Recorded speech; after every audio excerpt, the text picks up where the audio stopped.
Oh my gosh. Can you believe it? Day It is 100. freaking 100 days. Let us go. Man, how you feeling, Edward? I feel good, dude. It felt good. Honestly, like I remember when it was day 93 and we're like, dude, 7 more days. Boom, it's already here, dude. It's like quick. Yep, yep. Yeah, I felt like everything went quick from like the moment when I started joining the forge here with you. It's like, damn, everything just every week would just go by fast. It was Every just time. going, dude. Like To I a felt point. I'm like sorry. Go ahead. Go ahead. I'm just excited, but go ahead. no, dude, I was just saying like it'll be the weekend. Like Saturdays we'll hop on and then we'll get off and it's like it's already Monday the next day. I'm like, oh man, that's crazy. Yeah. To a point where I was getting overwhelmed. Not like overwhelmed with the live stream and all that, but I was getting overwhelmed with like we would have deal. We would like go on a stretch of like locking up deals, and I'm like looking at our display platform, like, would I start? Would I do?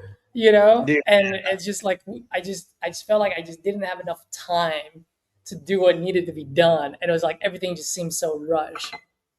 dude, yeah. Oh, we even had like several discussions about it too, like off stream, like, dude, all right, we Yeah, gotta do this. Like we even like sometimes push the streams out for the like later in the afternoon. It's like, dude, we gotta get to our dispo and knock yeah, out, and then we still gotta go do some acquisitions. So yeah. exactly, exactly. Well, dude, I'm gonna turn on property leads right now, and I know you've got some family event that you gotta go to, so I just have it connecting to you. So all of the leads Cool. coming in will be going to you. Uh, Nice. that said, let's just give the folks what they want. Fucking 100 Yeah. days of just calling. Let's just rip the damn phone, bro. Yep. Let's do it. And definitely before you leave, just let me know. Okay.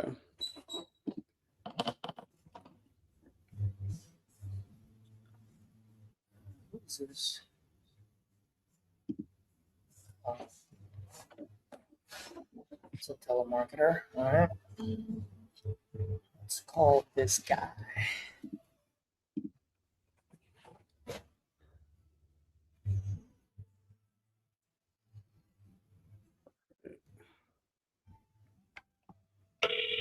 You guys hear that phone ring? Yeah.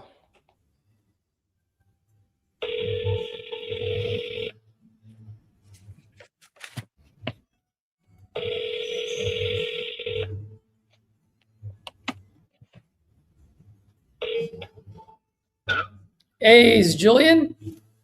Yes. Julian, good morning. This is Caesar. Looks like you tried calling me earlier this morning about your property on Sierra Vista. Great. Looks like you filled out a form on my side. Actually, it was yesterday. You still looking to sell that property? All right. How much you looking to get for it? Well, I've only been given a price of 185. I wanted more like 225. So I think, whichever better offer I can get, that's what I want to take. I don't want to be lowball. Well, my But friend, I, I'm sorry. Go ahead.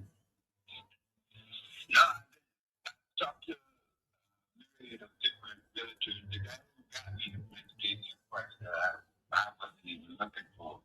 He told me 300. And I wasn't even in a conversation with this dude. But anyway, you know,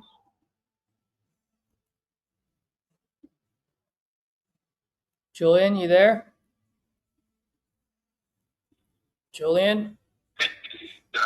yeah, can you hear me? Yeah, I can hear you. I lost you there for a second. Okay. Oh, Yeah, so I've been talking to a lot of people, and like I said, my girlfriend dad, realtor, I have a couple friends who are realtors, so understand the house is in fair condition, put the floor in it, but they told me I don't put money into it. It's the land that's the most valuable. But anyway,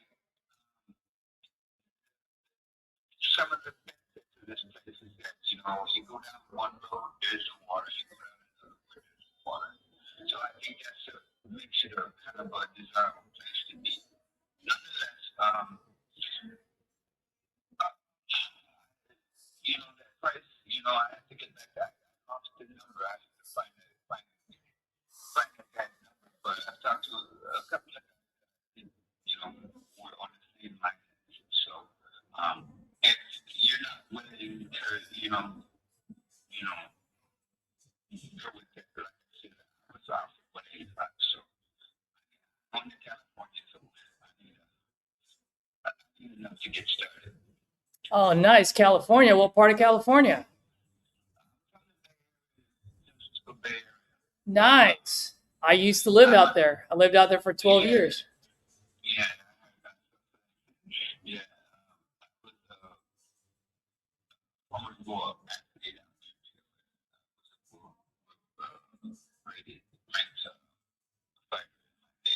Oh, no way. You've heard of Roger Mayweather? Uh-huh. Well, I knew I can be in the second round. I probably will. I just didn't jump on it. He got himself back together, knocked me down, and then the referee just starts to fight. I slapped the referee. Like, what the hell you doing, dude? Yeah. Yeah, he just knocked me down. Wow. Yeah, but anyway, I want to get back to California because of my health, and I want to be near my family. This was a negative decision that I should have thought out prior to coming here. But it did a little bit more research because I found the price that I put this out there and not knowing it. I'm a little frustrated. I didn't spring one.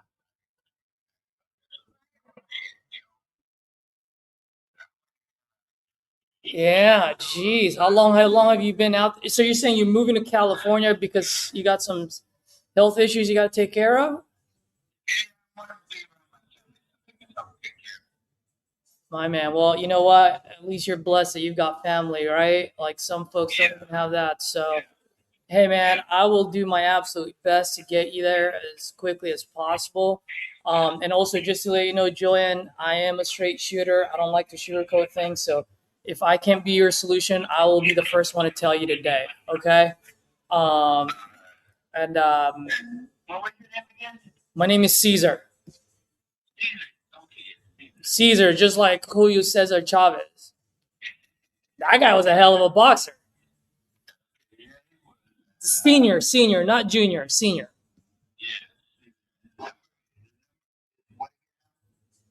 415. You're talking, asking my phone number? Yeah. 415-579-3026. So, where are you located? I'm actually out in LA now. I lived in San Mateo for 12 years.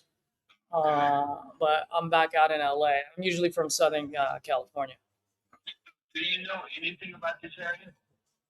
Absolutely. Otherwise, I wouldn't be calling. I have a question.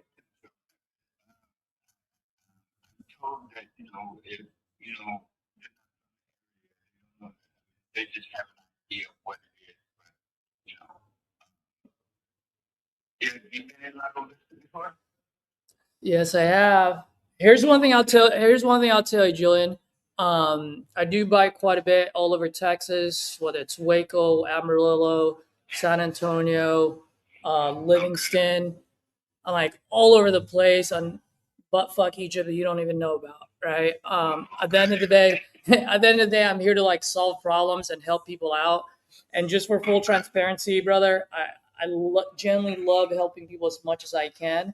That being said, it is a business, so I also just got to be fair to my business where I can keep the lights on, right? Not looking for a home run, but if I can get to first base and get you to California, heck, those are the type of deals that I like to talk about, Well, yeah, and that's what I mean. I want you to get some, and for me to have a little bit too. I said, local to me. I've had enough conversations with realtors, and I'm think that, you know, the price, you know, to me, it's lower than what I want. But realistically, you have to, you know, think about it and listen to people talking, and you know, so where I stand. So you know, I do want to get back to California soon, you know, but you know, the market's not good right now. I understand that, you know, maybe September, October, you know, maybe spring. I may have to be here till spring because that's a great time to put a house on the market. But you know, hey, it's competition and not catching.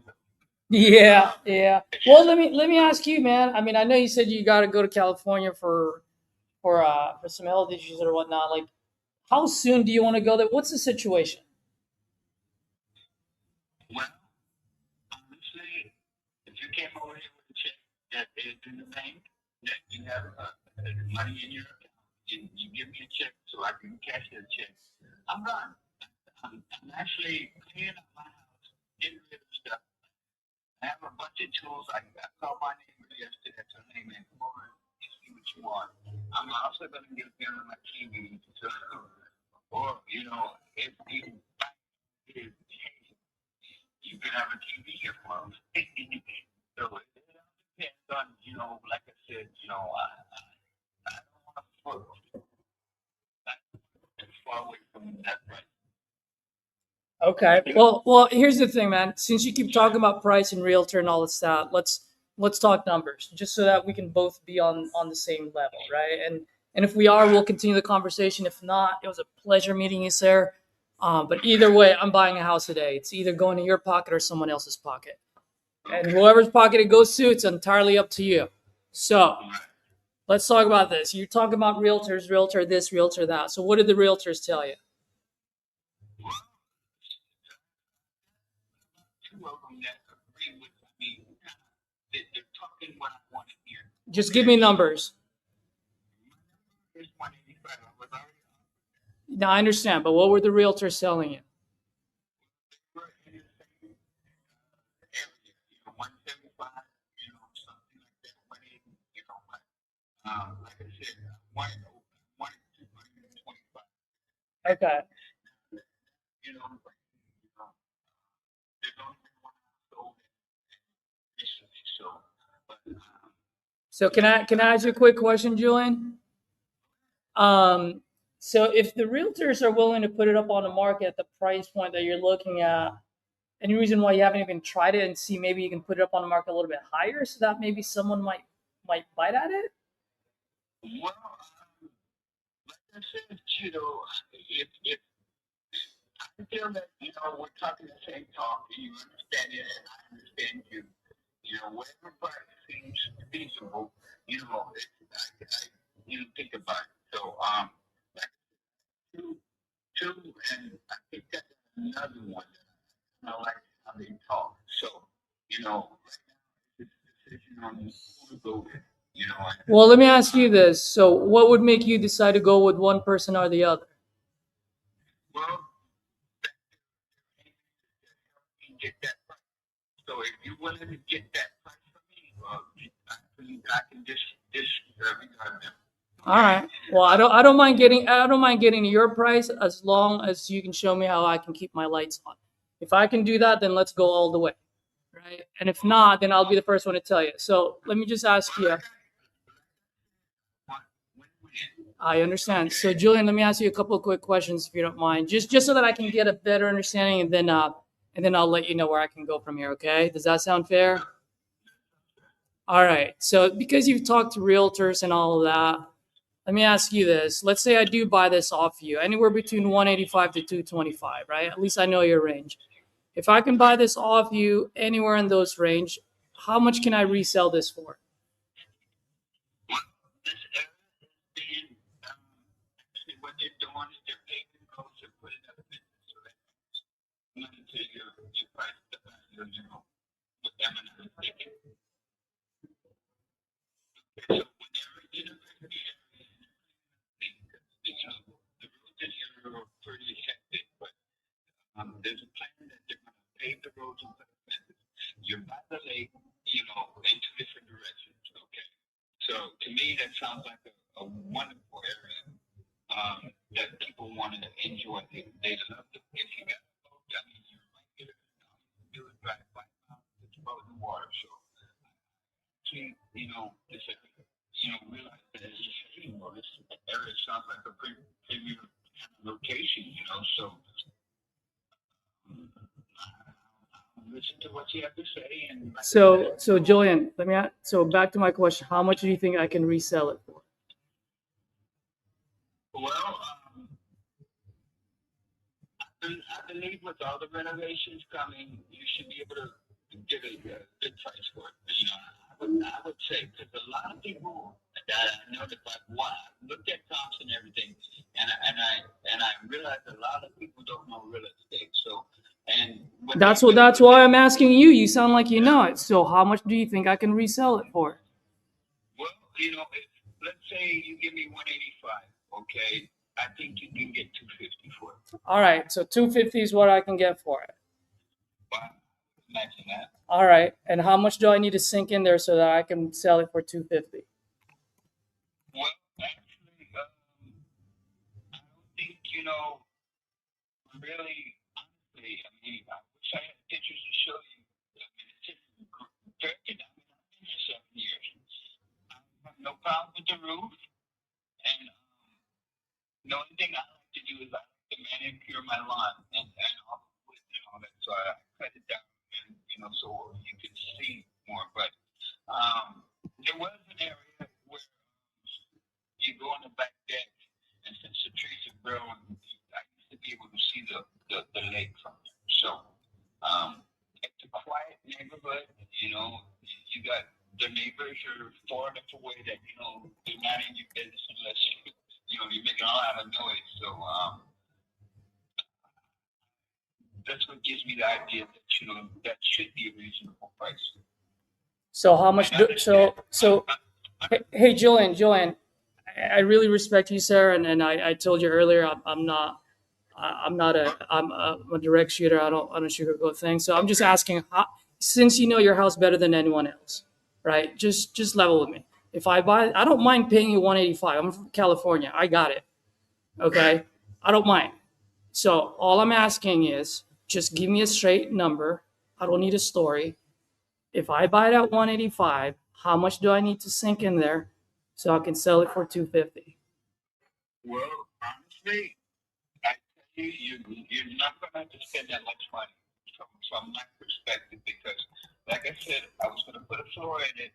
The living room floor is probably the only area that's really, kind of shady. But I've lived there for 7, 8 years. Not a problem with the roof. Not a problem with the, pipes. I mean, there was one that I had to replace, and that's all fixed. So, honestly, I don't think you have a problem. So if I don't have a problem, if I don't have to put any money in there, then why won't the realtor list it at 250 now? And why are they saying 185 versus 250? Well, you're reaching for the high number. That's what you want to list it. That's fine with me. And if you have that kind of confidence, fine. Well, I know, but I'm asking you because you know your house better than I do, and you sound like you know the real estate market there. So all I'm saying is, if you're saying I don't need to put any money in there, then how come those two realtors didn't say, "Hey, Joanne, why don't we just put it on the market at 235 right now?" Well, my point is that 235 is a lofty price. Okay, and right now during the interest percentage right now, it's a little wacky. So it may take me 3-4 months to sell a house. Although money buyers now cut me a check, I'm gone, and money's in the bank, I'm gone. So they're a little apprehensive. They were a little apprehensive about that price, and they were really trying to edge me down a little bit more and more and more. But I'm going to California, and I want to be able to, like I said, have a start somewhere. So I've been looking at different places, and I found places that honestly were unbelievable. Because if I didn't know that, I would have gone there instead. But Oh, nice. What place have you found? Are you renting or are you buying? Well, yeah, Oh, nice. What part of the Bay? You never told me. well, Chico, I Oh, found prices out there for 5,300, 53,000, 79, 72,000, places like that. So, friend has been, she's gonna move to Chico, and I was kind of looking at Angel's Camp, but and everything, everything in those two locations are beneficial to what I desire to be. I want to be around the lake. I want to just have just a little bit of yard so I can. I have my dog, and I want to make a garden. So I just want to be at these. my man, my man. I love Chico. My friends. When I was in college, I went to UCLA, but when my friends went to Chico, man, that was a party school. I definitely went there many times. Okay, Can't well, can't yeah, can't couldn't can't remember a lot of the weekends when I went there, but I went there. yeah, my girlfriend, she's got a friend and sister that lives there, so she's gonna move there. And so it's like, okay, well, maybe that'll be a nice, to look into Chico. Because Yeah, like I said, Angel's Camp is my kind of desire because it's closer to the Sacramento River. I love absolutely, fishing. absolutely. Uh, So, Mr. Julian, you mentioned going to Chico. You found, and you're absolutely right. Price points out there are about the same. So, 53 to 72,000 is some of the places that you're eyeing right now. yeah. Okay. Besides that, I mean, are you going to pay that cash, or are you going to put a down payment on that sucker? Well, I pay cash for this, so I own the land, I own the property, so I just you give me a proposition, I agree with it, I give you my money, and then it belongs to me. Perfect. All So, right. So 72,000 is what you need for the Chico place. Besides that, anything else you need when you go to California? well, I'm trying to decide. I mean, I have a lot done, and like I'm not taking anything back with me that doesn't just fit my car. I have a dog, so my back seat has to be first. So whatever I can put in that trunk is what I'm taking with me. So, um, you know, that's your discretion. If that's something you want to look into, and Oh, yeah, no, Julian, the only reason I'm asking is if you remember what I mentioned in the beginning of our call, I love helping people out as much as I can. yeah, And I'm just trying to squeeze everything so that I can give you as much as I absolutely can. And right, so that's what I'm trying to understand, like what is it that you need to get to California? Because at the end of the day, if I make an offer here, I just want to make sure that I put you in a better position than you are today. And I want to make sure yeah, that you go to California before it gets cold, right? I'd rather have you come right. out here in the next 30 days or 60 days versus springtime, unless you want to stay there till springtime. Well, I'm looking to, like I said, get an offer, get a check, knowing that there's money in your bank, and then I'm gone. Okay, you hand me the check, and then okay, do I have to go to get the title, or how do I get the title to my house? I mean, Yeah, great question. So if we do something here, if I decide to buy your house, what we do just to give you like a quick steps. One, first we get an agreement, so at least we know we're going to do business together. Once we have an agreement saying, "Hey, I'm buying this at this price, we're closing at this timeline," I open title. Usually, I'll pick a local title company. Title will be there to protect you as a seller. They're there to protect me as the buyer as well. Okay, they're gonna do the search, and then they'll tell me, hey, this the title's clean, we're ready to go. Or if things come up, then they'll let us know. Okay, yeah, assuming title is clean. While we're doing title, because usually title search can take days, sometimes a couple of weeks, just depends. And then while they're doing their title search, that's when I'll send my guys out there, my contractors, my local partners. They're my eyes and ears just to make sure that what we discussed checks out. At the end yeah, of the day, if we agree on a price, we go out there and everything checks out the way you describe it, we should be good to go. If we go in there and let's say half the roof is gone or the kitchen is flooded or one of the bedrooms is burnt down, then obviously I got to protect myself and I got to pump the brakes. You know what I mean? Oh no, Um, I get that. I mean, I mean, I was just thinking if I could put you on face and I walk around the house so you can kind of get a visual of it. So. Oh yeah, no, that's something we can do. But at the end of the day, I'm still gonna get. I need my guys to walk the property at some point. But I don't do that unless we have an agreement because it does take time, resources, and money. That's just all I'm saying is that to be transparent. You know, hey, you can look at it, you know, and you can comment it, you know. So if you have partners that can come over here and check it out, you know, yeah. I mean, that sounds fine to me. I mean, I'm not discouraged by, you know, people not wanting to take the spot. I'm a veteran, so I do know that I could just leave this place here and pay the property taxes on it until, you know, somebody wants to give me what I want.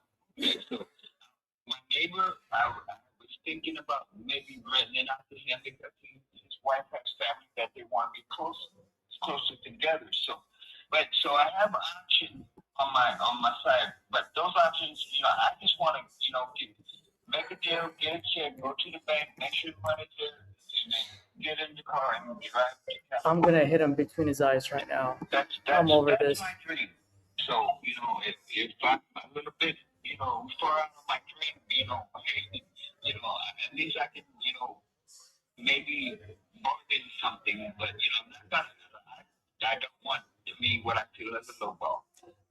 Julian, you've mentioned that many times, and I respect you so much, sir. But right now, if I may, it's getting a little irritating because I understand other people have lowballed you. I get it, but you're almost sounding like my ex-girlfriend who I dumped because she kept blaming me for all of the shit that her ex-boyfriend did to her. All right, so we're having a good conversation. So quite frankly, I don't give a shit about all the other lowballers that you did. I'm trying to have a good conversation with you to try to solve your problem where I can make some money. You get what I mean? So let's get that out of your head. And Julian, since you said lowball many times, I'll tell you this one time and one time only. As much as you don't like getting lowballed, I absolutely hate being highballed. Yeah? So let's talk business. So here's the situation that I'm seeing here, and I'm just kind of sharing with you what I'm seeing so that you can understand where I'm coming from. And then if it makes sense, great. If not, no worries. Okay. So I see a neighbor of yours. This is like the closest one. That's a manufactured home. It's a 3-bedroom, 2-bath. I believe yours is the same. This one actually is larger because it's 1,344 square feet. It's got one full acre, where yours is 3/4 of an acre, and this one sold. Sorry, not sold. I'm sorry. It's for sale right now at $239,000. It's been on the market for 90 days, and it's on the market for $239,000, and they've already dropped the price. Now that being said, so I'm saying, okay, if I buy your house, fix it, I can probably sell it for about that 230, 235, especially if this one's still on the market. I would have to undercut this guy, right, in order for my house to sell quicker than his. Okay. Now, the house that's on sale for 239, that is fully rehab. I'm talking about 2026 standards. You still listening? Okay. I'm listening. All right, perfect. So just based on the square footage, and like I said, I haven't seen any pictures or anything like that at all.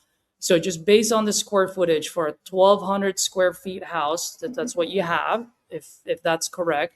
For 1,216, even if I just do a very light to medium rehab, Mr. Julian, that's already going to cost me in Lago Vista about $20 to $25 a square foot. Okay. And so it would probably run me about $25, maybe $30,000 tops, just so that I can compete with that guy that's on the market right now. Am I making sense so far? Well, I mean, you have a better understanding. I mean, I'm only asking questions to people I know, so this is what your line of business is. I mean, I can tell you what, you know, my line of business is, and you would, I'll try to teach you. So I'm trying to understand, I'm trying to listen to everything I've been told. So, yes, sir. Yes, sir. So I'm just explaining what I'm saying, like, just so that you understand that I'm not, you know, like I'm reasonable. And so that's why I like to explain. And so here's the thing. Let's say I buy this off you at 185. Let's just assume that for a second, okay? If I buy this at 185, sir, I put in the $30,000 of repairs in there, okay? Now on top of that, I do have business expenses, right? And I'm not going to bore you with these, and you probably don't care about them, and I understand. But at the end of the day, I gotta keep the lights on, and so if I buy this at 185 plus the $30,000 of rehab plus my business expenses, my all-in number, just for full transparency, my all-in numbers jumps from 185 all the way to 263,000. So what I'm so go ahead. See you having to put that much money into renovate. So Julian, let me stop you for a second because I asked you earlier and you ran around that question. So now you don't feel like I need to put 30. How much do I need to put in there?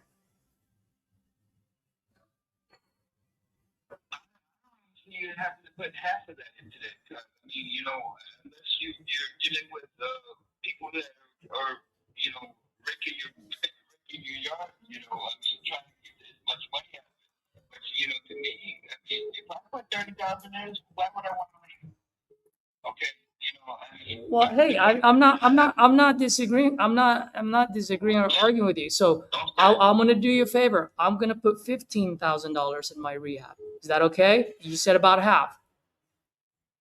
Well, yeah, like I said, I see it because this house has been steady and in good shape. Jillian, I understand. The only thing that please understand, the only thing is after I buy this off you, you're not buying it back from me. Someone else is. Okay. And so I got to make sure it's a new house, new look to it. So yes, for you don't need to do anything to it, but you ain't buying it from me. Someone else is. And I got to cater to that audience. Is that fair? Okay. I'm paying attention now. All right. A little bit stronger. All right. So here's the deal. I'll work with you. I'll put $15,000 of rehab instead of 30. All right. So if I buy it at 185, I put in $15,000 in there, plus my business expenses. My all-in still jumps up to 248. 240. So pretty much I will be risking $250,000 just to be able to sell it for 235. That is $250,000 just to lose 13. So if you don't mind me asking, since you can probably tell by now, I like to talk with my cards face up, and I've been straightforward with you since the beginning. If you don't mind me asking, just level with me. What is it that you are absolutely trying to accomplish by selling this? Well, enough money to get me home and to get me started. Okay. Now, like I said, I can go back and go to Chico and buy a house for similar to what I paid for this house. Okay. So then I'm happy. Okay. Perfect. And how much is that? Like I said, there's a couple of houses in there. There's one for like 58 grand. There's another one for 72. So be able to facilitate, starting my life in California. So, and to be safe to have some money in my account in case something did go wrong. Because I'm a stay-home kind of person. All I want to do is fish. My girlfriend, and go with my girlfriend, she's supposed to be getting a house there too. So, I wanted to say, hey, boy, if we're moving to the same area, why don't we just go half on it? So that's kind of where I'm at right now. So, I told you there were two guys that I want to stay in touch with, and you can be number 3 if you want. Well, I don't want to be number 3. I want to buy it. So here's the thing. So 72. So let me see. So 72,000 is what you need for the house, right? How much money do you want in your bank account as a rainy day fund? Well, the house that she showed me was 58 grand, okay? And that blew my mind because, would have stayed in California if I did more research. But since I lived in Texas prior to that, in spring, I had family out here, but I'm not in touch with them, and they're not in touch with me. So I'm just kind of out here alone with my dog. My girlfriend comes down every so many months, and then she stays a few months. So like she's coming in November, I believe, because our birthdays are in November. We're both the same sign, so I can say don't come back to October. I think the late October she'll be there for a couple months. So, but hopefully, I can help her save money. But why not? Maybe that's like we'll be in the same areas. So how much would you like to have in your bank account?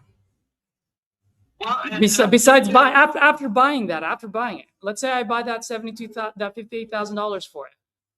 That's gone. That's paid for. How much money do you want in your bank account? Well, I mean, enough to feel safe and comfortable. Now, 25 grand is not a lot of money. If I can get what I want, more than that in the bank. Okay, if I can get what I want from my house, I can have more of that in the bank. So I feel a little bit more secure in my financial status. All right. So Mr. Julian, I'll stop you for a quick second because I would really love to work with you, and the way your answer in this next question is going to determine whether we continue or we don't. All right. Just to be respectful with you. All right. As I mentioned earlier, I generally want to help as much as I can. It's just at 185. I've already ran the numbers to you at 185. Whoever buys at 185 as an investor, they will be upside down. Now, look, I want to get you to California. I want to get you to California as quickly as possible. It's going to be very difficult for me to do that when I'm upside down. I just need to make sure that I can get to first base. If you're okay with me getting to first base and getting you to California now, let's talk. If not, if you're going to pin me against the other two wahoos who wants to lose money by buying your house at 185, we can end the call now. So you tell me whether we continue to talk or we end it. Well, say at the least that I would accept for this 175 now. Like I said, I've had a couple of people that already told me 185. I got so many numbers on my phone. All I do all day is talk to realtors and just to see their point of view, what their perspectives are. So I found two that I really like. So and speaking with you,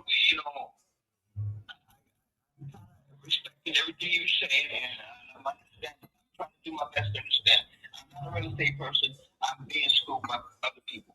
Yes, sir. Okay, yes, sir. And so that's why I'm just explaining to you, because here's the thing. Yeah. I know you've got a lot of numbers in there. You've got realtors, you've got other investors, but till this day, no one has written the check yet. I'm the guy that's going to write the check, and I can write the check in 2 weeks, 4 weeks, 6 weeks, 8 weeks, whenever you want. I just need to make sure that I can at least put some food on the table. All right. And at 185, you're winning, I'm losing. It's as simple as that. You're winning, you're knocking me out on the first round. I'm just telling you that right now. So if you're dead, if you're fantasizing about that 185, by all means, sir, it's your house, your decision. But I'm not going to be here by at 185. Now, if you want to buy that house in California as quickly as possible, plus put money in your pocket, I'm more than happy to do that. And that's why I'm asking, how much money do you need in your bank account where you feel safe and comfortable? Because if we can get that number plus the 58, then I can see if I can make that work. And if I can make that work, sir, I am your guy. Well, let's hear an offer that you want to give me then. Okay, well, that's what I'm at. I gotta tell you, man, you're like Muhammad Ali. You like to dance around. I'm asking you to be Mike right now. Just give me a straight answer. I buy that $58,000 place for you. How much do you need in your bank account where you feel safe and comfortable? Well, if for the money that, yeah, over $100,000. Okay, so I mean, yeah, to have that much in my account. So I don't have any problem. I need to buy me I want to buy me a truck, and I want to have some of the, I just want to feel comfortable that, no problems, and who knows? I'm 66 years old this year, okay, and you know, pray and hope that God gives me another 20 years because I am a godfather to my cousin niece, and I want to see that be a part of her life. And even more so, my cousin keeps telling me this girl is an amazing young lady, and she's like 3 years old and beating up 6 and 8 years old kids. So I may have a world champion in the process. So and the area that I want to be around is in the neighborhood of her and my brothers in the same kind of area too. So that where I hope I'll have help at least. So I guess that's pretty much the deal that I need and I want. If that didn't satisfy your question, I don't know. I'm just kind of locked into I'm not wanting to have conversations that I'm not willing to listen to. There's been a couple of that I don't want to listen to all that, but if you can give me somewhere in the range of what I want, then we can talk. We can talk and shake hands and pass the check, and then I can cash it and we can move on. Yeah, and if you don't mind me asking, and maybe just if you don't mind me kind of like presenting just a different idea here or a different point of view, do you feel is it possible that maybe the reason why you're still in Lago Vista and not Chico is because you're holding on to that number too close? Honestly, I've had some legal issues that I have to work out. Okay, so time that I feel that I can, there's, only one more, and it's just finding out from, my probation officer, am I allowed to go? And yeah, so I'm waiting to hear from her, but there's some legal issues, and pretty much it's done it and over with, but I'm on probation for a couple of years. Oh man, Okay. sorry to that. Is it almost done? Yeah, well, I mean, I've already done 2 years of it, so I think I have two more. But see, with the probation officer, I want to clarify that it's okay for me to leave and to get someone in the town where I'm able to be my probation officer. So let me ask you a question. So what if what if your PO says you can't leave? Then obviously you're not going to sell this, right? Well, no, I'm not. But she's already given me the nod. Okay. Well, why don't you do this? Why don't you have that conversation with her first and figure that out? And if you can leave, and because the last thing I want to do, sir, is buy this off you, and then now you don't have a place to be at. So I just want to be respectful to you. She's already told me that, but she's already told me that with no problem. All right. Okay. All right. Well, here's the thing, sir.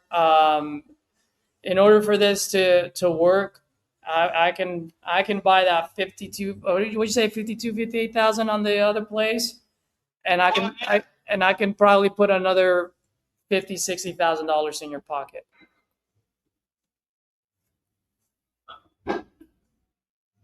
Well, that's even lower than what I've already been offered. Yeah, but none of those guys that offered you are writing a check. Well, I have some meeting numbers in my phone, and I thought I wrote it down. All I have to do is call them up. Here's one that got it. Tim now. Okay. I know Tim Lumbow. Yeah, I know Tim. He's one of my. Yeah. Well, if he's willing to pay you that much, let him pay you that much. You guys work for the same people? No, he's got his own business. I've got my own business. We don't work for nobody. I'll give him a call. If he's willing to pay you that 185, go for it. Let him lose his money. Then he'll just have to go back to the Philippines. So you think he'd lose money?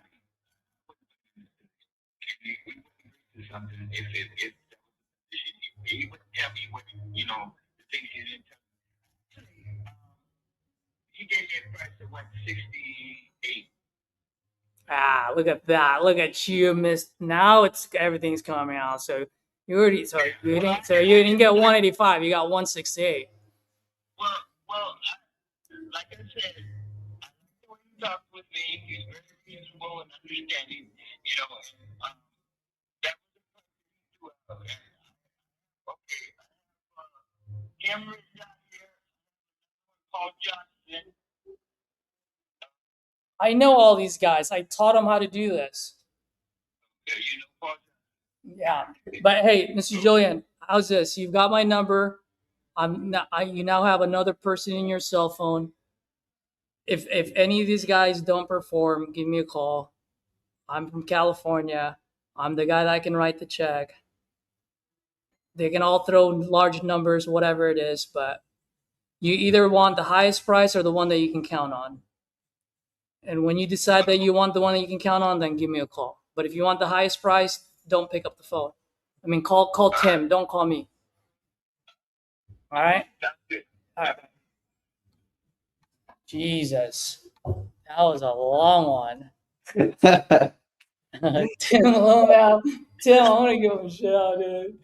They're giving him 65. Bro, There's no way. Yeah, no, there's no way. I was laughing at Matt's post. What? I What was did laughing you say? at Matt's post. What did you say? Like, I'll put it up here. What did you say? Tim, That was funny. Yeah, dude. he said Tim Limau. I was like, I know Tim. Yeah. No, like we need that like 110, right? 120 to 120 is going to be really tough. Yeah, I think like the price point is 100 there. Yeah, like sweet spot 100. I'll say in between that price around 90 to 120 max on that. That's a sweet spot right there. Yeah. Yeah. I hung on there a little too long, maybe because it's my last day of the forge. But I think that deserved about a 20 to 30 minute call. It was a 43-minute call. What do you think? Bro, I think this is a good time to talk about learning about the forge and stuff, or what we've been picking up. Because for me, bro, I'll be honest, right there, what you said, like, I think it is worth having that conversation, because we could have got a lot more. I think we did get more tangibles out and like needs on there. It's just working a little bit more on the objection handle, which I feel like most people would like just decide to take the easy way out and move on. And I know we talked about this a while back. It's not like we have 20, 50 leads waiting for us right after this call. Like, we're like, all right, we gotta, move on to the next one. Right. It's like we turn on property leads and haven't got one. Right. Yeah. It's like, I'm gonna exhaust every option and see if they are making the best decision and see where are the best fit here, because most of the time we can't get them what they need. And it sounds like we could, like what he said, he owed like 5 something, and we could at least put 50 something grand in his pocket or something like that. And I didn't hear like a lot of it because it was cutting in and out, but it sounded like he's just looking to move to California. For what reason, or what was he said he had a health issue, so he wants to move out to California. Right. Yeah. And that's where I'll just hone in on that, right? Like, I'll figure out what those needs are, figure out like, okay, what is it that he absolutely needs? I get that he's asking 185, but like for me, it's like, I don't give a fuck about I'm not gonna acknowledge it. I'm not gonna I don't care what the realtor said, right?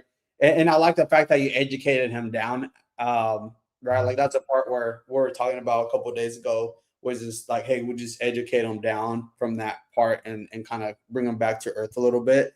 Because you're right, like that one that was listed was at like 230, all completely fixed up, and his was listed like a year or 2 years ago. And there was I didn't see that. Yeah, on stream, you see some of the pictures, and it's like, dude, to get it to that same level condition. And I feel like that's a part where I'll take the time boom, send a link to them. Hey, look at the listing there, still listed, and and go from there, so you can see that and take the time. But yeah, like I feel like I would have taken the time to go through all that, right? So Well, one thing is, see, I was trying to get the sense of urgency. Like, does he need to go to California? right. So, but here's the thing: we finally got it out of him towards the end. I don't know if you heard it, because he's on probation. Okay. I heard something about legal stuff, so I was like, okay. Yeah, he's on probation. So even if he wants to go out there, he can't go out there. Yeah. So like this guy's withholding a lot of information because he wants the highest that he can. Mm-hmm. And so I tried my best to tell him, hey, look, I'm willing to work with you. I just can't be upside down, dude. Yeah. You know, and this is where like you and I kind of like diverge, right? Yeah. And it's not one is better than the other. It's just what we're comfortable with. Right. I think you could have gone. You could have definitely gone a lot more on the other side. But I also feel like at least he understands, like, okay, this guy is trying to figure out what I need, but he also understands that I'm not just trying to just throw a number at him, you know. But yeah, that was 40 minutes. Like, fuck, could have been like 20, 30 minutes. I think 30 minutes. Yeah. I think it's still worth the call. What was that? Going through, I think it was still worth the call to go through all that at the end of the day. It was, and you know what? Let him get locked up by other people, and he's gonna get a rude awakening there. And when he does, he's gonna remember me, you know. And I'll put him on my long-term follow-up drip. I'll be funny with it.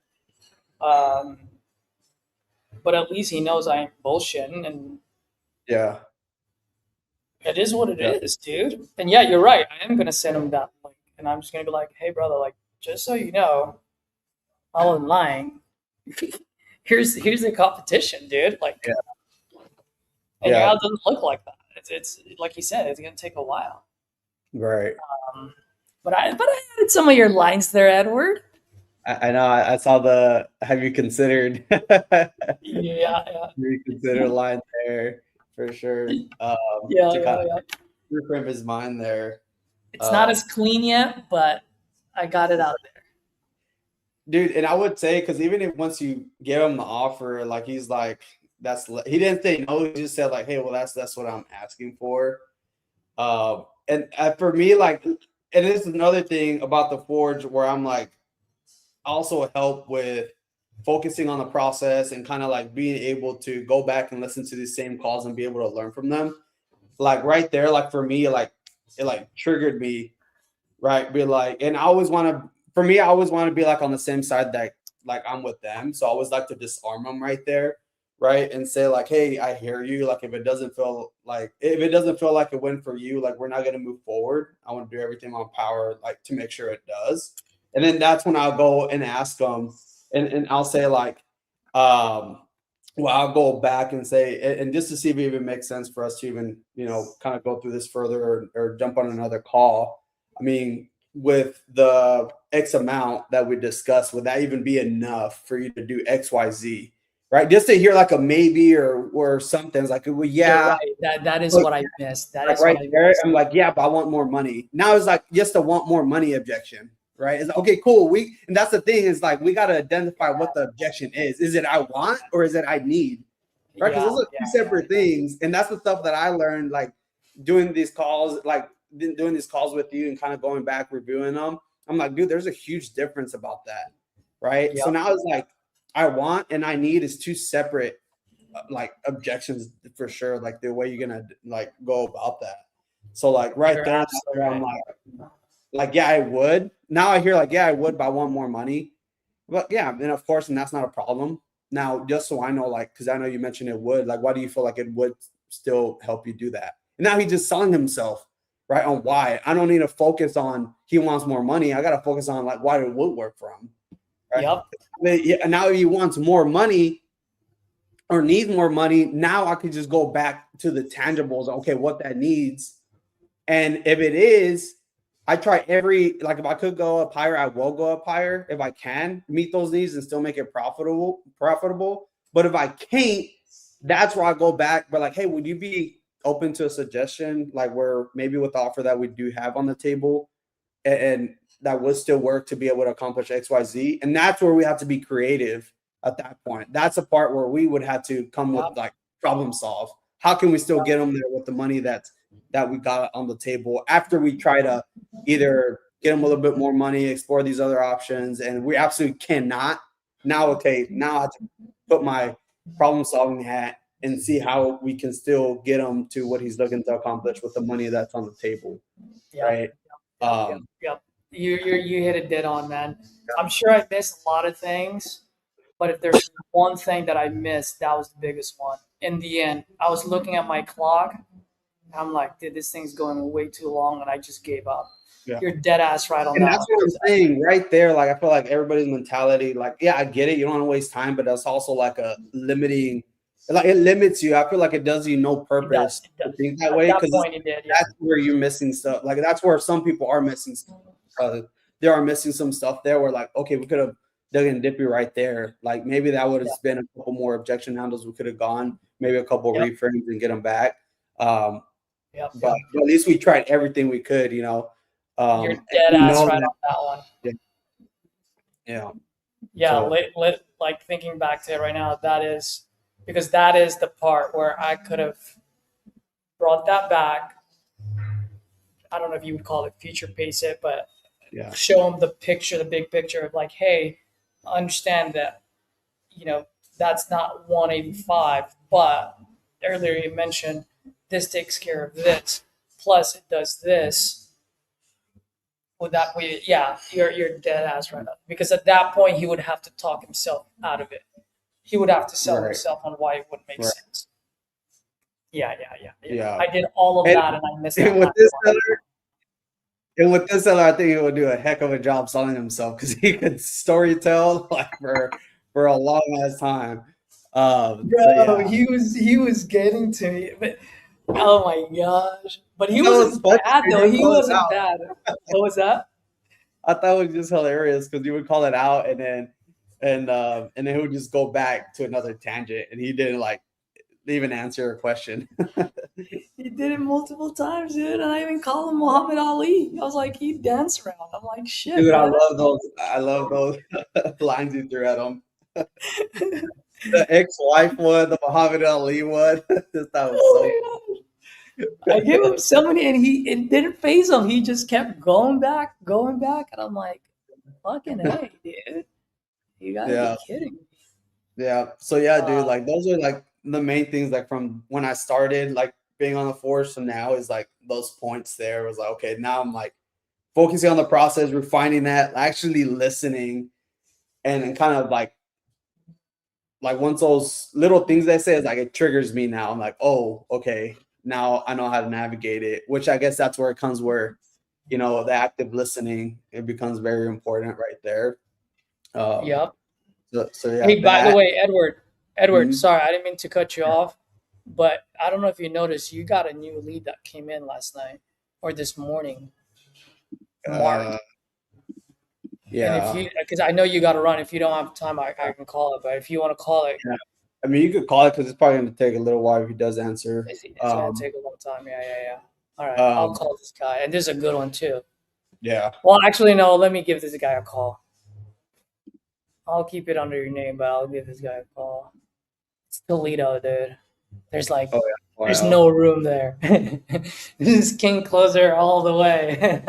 Yeah, there's nothing there. It's like $5,000 assignment fee. Dude, yeah, literally. Yeah. Holy shit. But hey, man, I know you got to rock off in 15 minutes, but anything else you want to say about the Forge, or like where you are now versus where you started? Yeah, dude, I feel like having more clarity now, as far as like how I was saying earlier, the process, and just honing in on those skills, and you know, just being able to listen to those sellers, like especially that, I feel like it's very important. like got better at active listening to like hear those trigger points or those moments. I'm like, okay, I need to go here, or hey, I need to pivot now. This direction, this route is one of the big ones.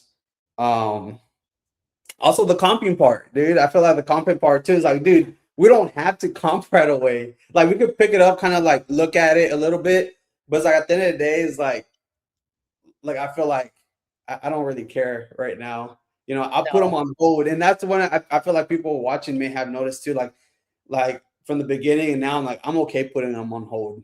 If I feel like it's an easy one, I'll go for it. But if not, I'll still put them on hold just to double verify some numbers. And for the most part, some are okay. If not, I still keep them on the phone. So, okay, well, it'll take a couple minutes. Well, they just hold on here with me. Won't put you on a hold or something. And then I'm Yep. just Yep. taking my time there. So I feel that. And it You know, relieves so much pressure off of us. yeah. Yeah. And that also goes back to the frame of the cause. Like, dude, this is just the way you frame it. Don't just make it so transactional. Because at that point, it's like you're shooting yourself in the foot. Because now you're cornering yourself, or now you're having to do all this stuff. So those are one of the points too that has helped me along the forge there. Um, another thing too Another thing has been like setting specific times to think. Because I know you do this a lot, bro. Like, and like I look up to you because of it, and because Caesar just comes with like great ideas all the time at different moments of the time of day. Other times you would text me like 4 in the morning, right? Hey man, I'm just running, like I'm over here running, and I just got an epiphany here. I'm like, and he's always thinking. And then I talked to him. I was like, dude, you always freaking come up with these ideas. And he's like, I'm always thinking. And then he's also setting time for himself to think. I know you told me like on Sundays and stuff, like you have your window there that you just sit down with a notebook, pencil, Yep. and with your tea or coffee there and just think. And that's one of the things that I've started to implement. And I have not noticed I've noticed now how important that is, how just giving your time to think, to be able to either if you had to pivot, make a transition or something, how important that is. Because I feel like we don't, with I guess all the technology nowadays is like we don't set that time for us to do that and to come up Yep. with ideas or solutions. So that's one of the things along the forge that I've noticed about you, and that I picked up and has helped too. Because I'm always thinking now about whether there's a seller call that went through, or like, man, how can I say this better? How can I do this better? And then also saying that time to just everything's quiet. I'm just thinking, pen to paper. Exactly. And one thing, if I may, I want to piggyback on that one is for the folks that are watching. I mean, you guys know how good Edward is. I mean, his transitions, his tonation or tonality, is the way he just uncovers needs, the way he makes this offer. If you guys notice, he never offers a number. He offers solutions. That's huge. And as good as Edward is, guys, Edward's listening to his calls every day. Like when I hopped on today off screen, I saw him, I was like, bro, are you sleeping? She's like, no, I was listening. And he just listens to his stuff, and he's constantly learning, just like what he says, I'm always thinking. He's always thinking about his craft as well. And so for the folks that are watching, if you're sitting on the sidelines, if you're going to sit on the sidelines, you might as well just start practicing on yourself and just start honing it. Now, I will always say that nothing beats action more than anything else. Yep. Throw yourself in the fire, get your ass kicked. What you see here is Edward working for the last 2-3 years. And back then, he didn't sound like this. Mm-hmm. Heck, he didn't sound like this November of last year or October of last year. No. But he put his head down, if I'm not mistaken, probably around anywhere between October to December, where he put his head down. And how do I know that? Because he disappeared. Mm-hmm. And then boom, he comes back and like, holy crap, So for the folks that are watching, what you guys are seeing is it's our chapter 27 after our chapter 32, but our chapter 5 sounds just like you guys right now. So just know that, we just we just tend to think more and apply quicker. Yeah. Yeah. And also making a commitment, dude, because like this 100 days, I was like, okay, it is a commitment. And then also putting yourself in like uncomfortable situations or, like for me, it was uncomfortable every time coming on here and like, on the call, seeing the comments and like, fuck, like you get nervous and then you mess up. You're like, okay, well, fuck, dude, I don't want to mess up or, I want to make sure I'm, performing and stuff. So, but that also helps because like now you're under pressure and then like you start feeling comfortable being uncomfortable, and now it doesn't phase you. Now you're just like, I don't care about performing. I'm doing what I have to do, and that's it. So and I felt like that was Exactly. that was another big thing, that also contributes to like the getting better and growing your skills there. So yeah. 100%, dude. And it's crazy because I was thinking about that today as I was walking from my place to this coffee shop. Because I mean, as the thumbnail and the background says here, 100 days, 10,000 reps. Like, just think about it. If for someone new, or maybe you're newer, not maybe you're not exactly super duper new, but maybe you've been doing this for a few months, haven't had too many success. Like, just think about it. If you really just put your head down, and let's assume for a second you have no money, you have no CRM, you have no money for leads. Just think about it, guys.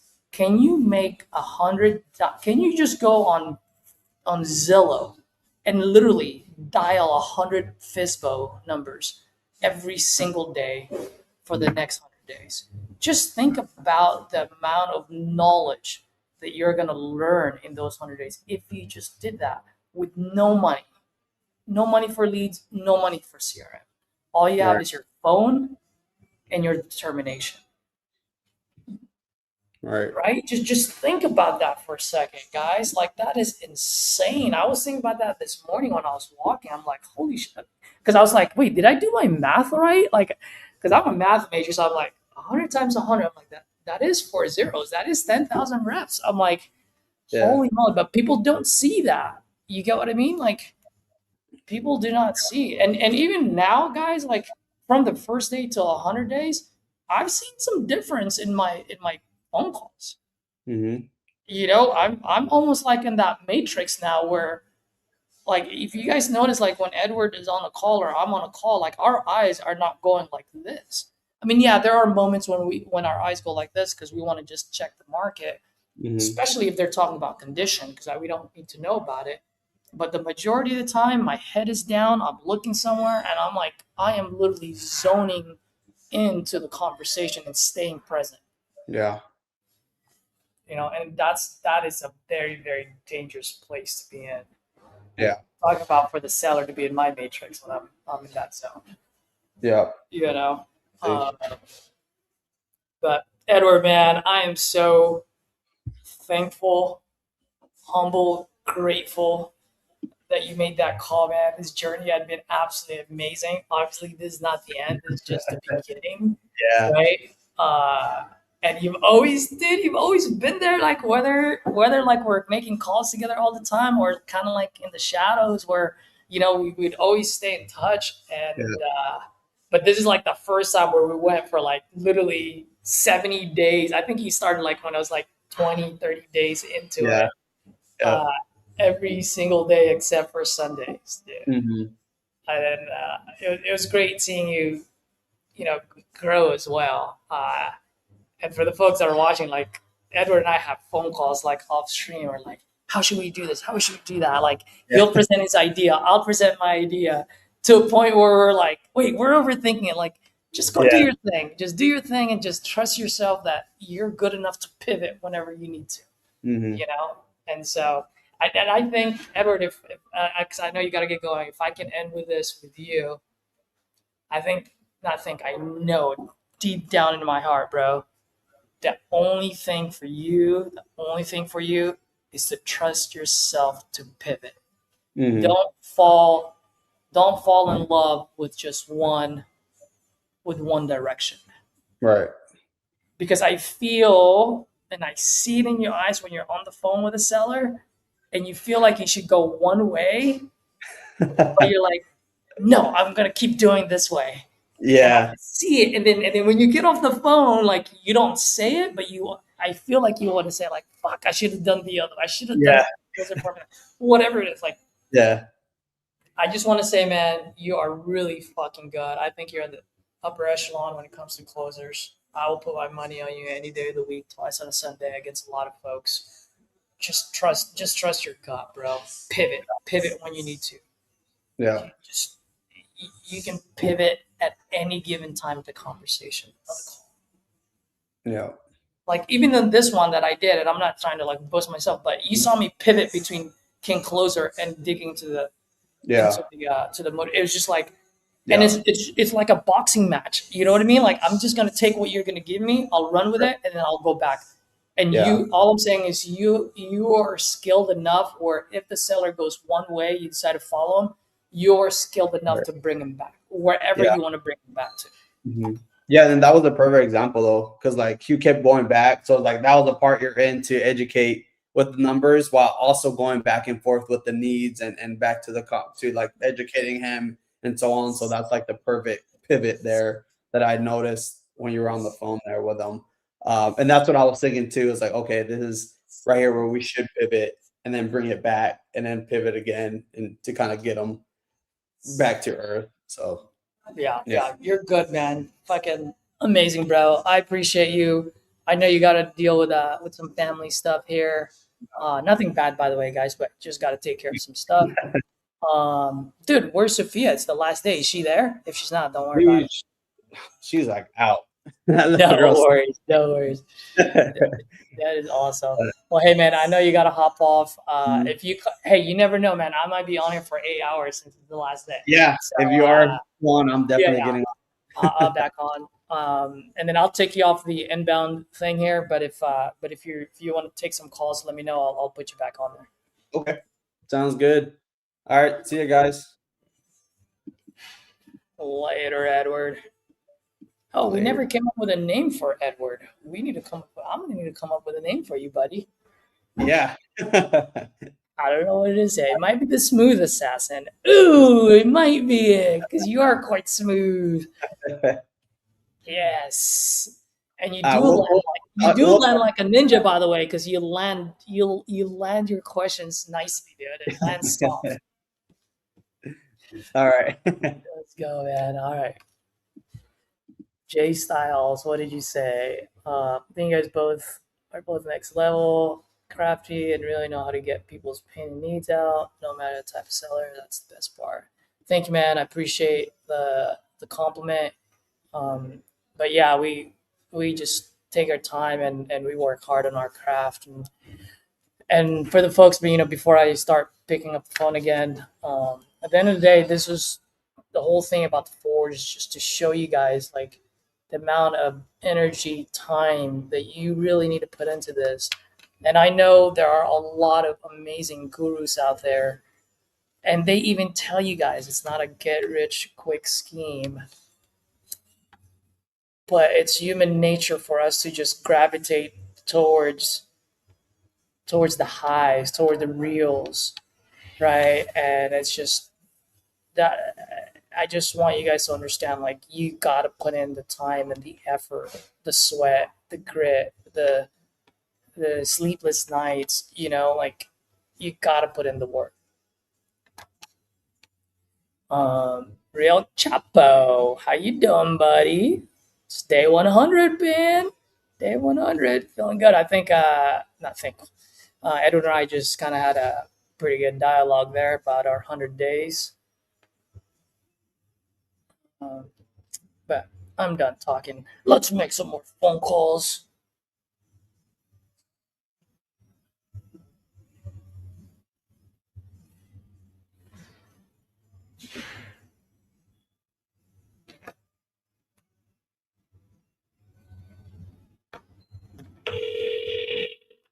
You dialed can't take your phone now. Well, what the heck, Mark?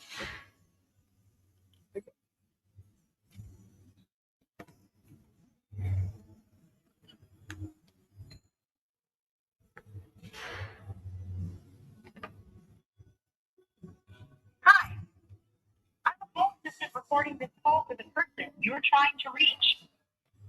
Please say who you are and why you're calling. Caesar, I'm responding to your online inquiry about potentially selling Spring Grove out in Toledo.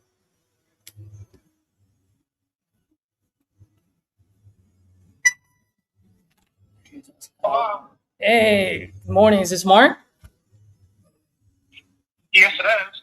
Hey, Mark. Good morning. My name is Caesar, and I'm just responding to your online inquiry. It looks like you filled out a form earlier this morning about potentially selling your property on Spring Grove out in Toledo. Yes. Wonderful. You still looking to sell that property? Great. I'm glad I called. How much are you looking to get for it? Let it go for about $50,000. I'm sorry, what was that? Let it go for about $50,000. About. The highest offer you've gotten so far is $50,000. Is that right? Close to that, yeah. Okay. All right. Well, what's your magic number? So that way I'm the last guy you talk to. I mean, if you can beat that, I understand. It's just if I beat it, how do I make sure that there's not another guy that's going to come in after me? well, I'm going to contact all the people I talked to and say, here's the guy's number. Can you beat it? Yeah, I'm just saying because and by the way, Mark, the only reason I'm asking is because I absolutely hate wasting people's time, and I'm sure you can appreciate that. And so, if there's a magic number for you, I can let you know if I can make it happen or not. If I can, great, let's do business. If not, I'll be the first one to let you know. Um, Well, what do you mean? If it's 5,000 or 60,000, maybe? I don't know. I just we've just been talking for 30 seconds. So let me ask you. I mean, tell me what you got. I'm gonna pull this up right now. Tell me what you got going on while I do this real quick. Well, my neighborhood was built in the 1900s. It's a country house. Three bedrooms, 2 restrooms.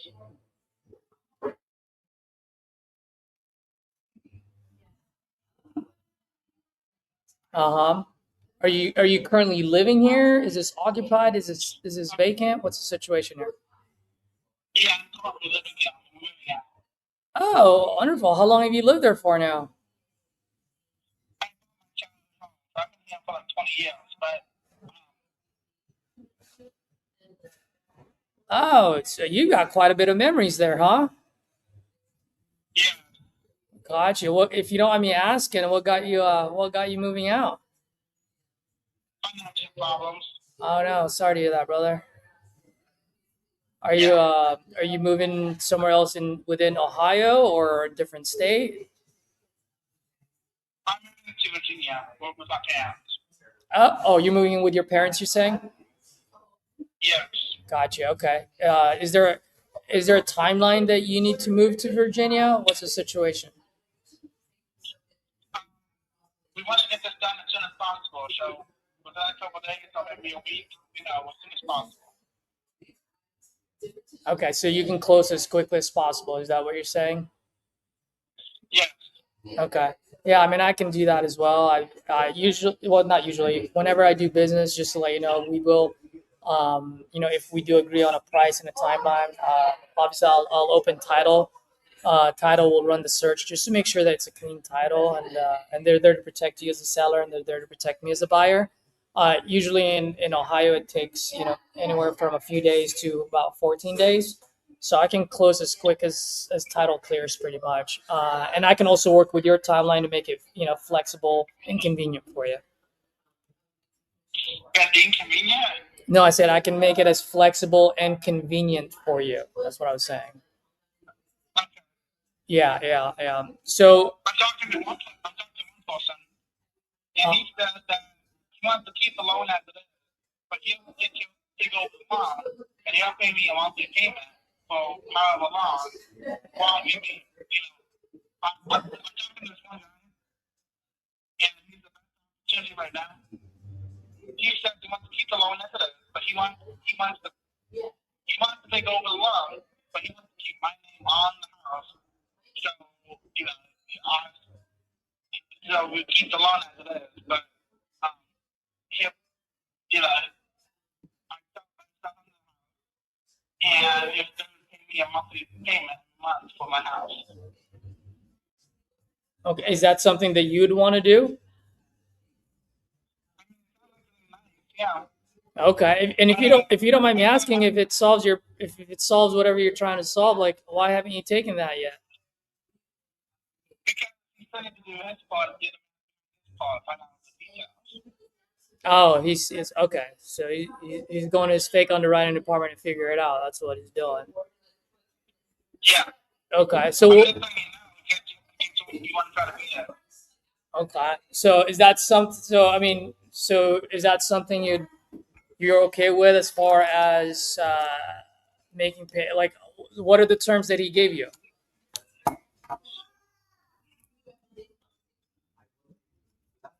Right? What terms did he give you?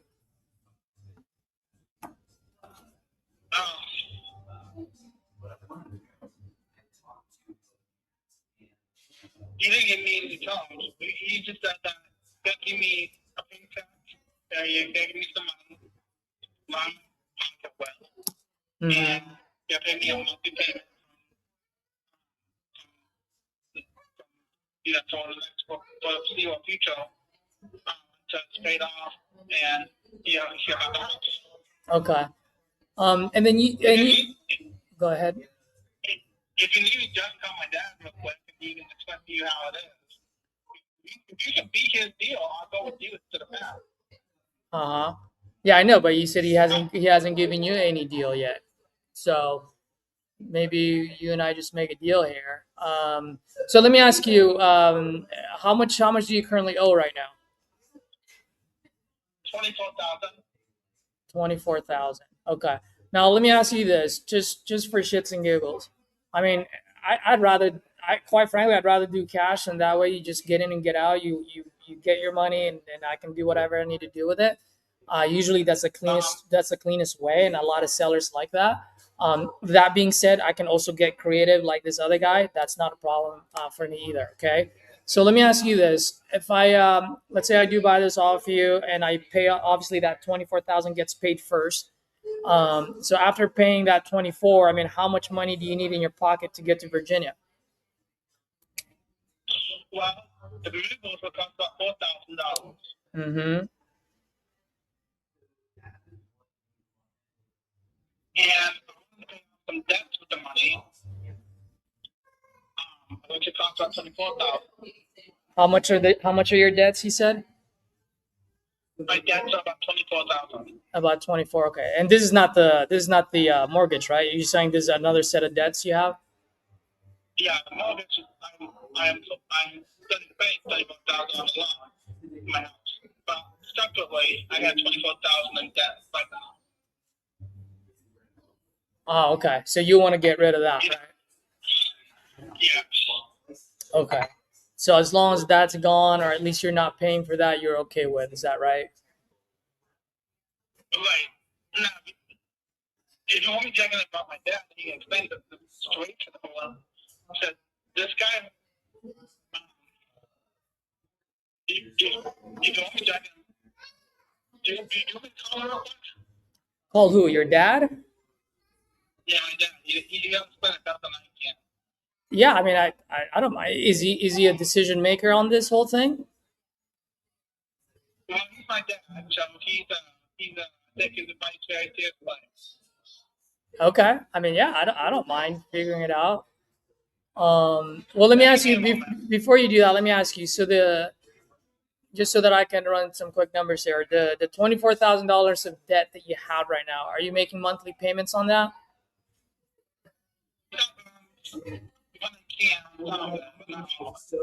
If you don't mind me asking, how much monthly payment is that?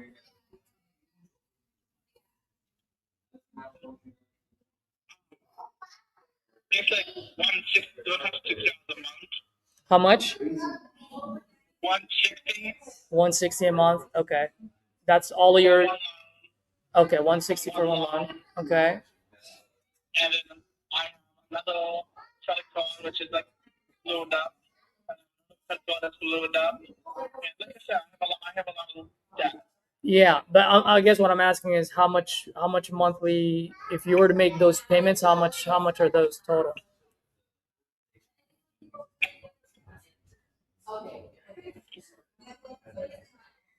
Well, I'm not looking to pay off. I'm looking to pay off my credit cards. I'm looking to pay off all my debt completely. Okay. So I don't have them anymore. I know it's going to be a little tricky with the credit cards, but like I said, I'm kind of paying out the debt with the credit cards, so I don't have it anymore. I see. Okay. All right. I mean, the only reason why I'm asking is because when this guy comes back to you, whatever he comes back to you with, most likely he's not going to give you $28,000 down payment. He's going to make monthly payments for you, right? That's what he said. Yeah, but he also said he's going to give me some fine as well. Yeah, absolutely. I mean, if I do that, I'll put a down payment, so in that way, you at least I'm not saying this is what it is, but at least you have that 4,000 moved to Virginia. And then what I want to do, if we're gonna go that route, I just want to make sure that whatever monthly payment that I give you, that it at least pays off either all of those or a good chunk of it. So in that way you have a lot less stress on you. Does that make sense? Right. Well, let me call my dad real quick so we can explain to him. Just hold on a moment, okay? Sure.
Hi, can everybody hear each other?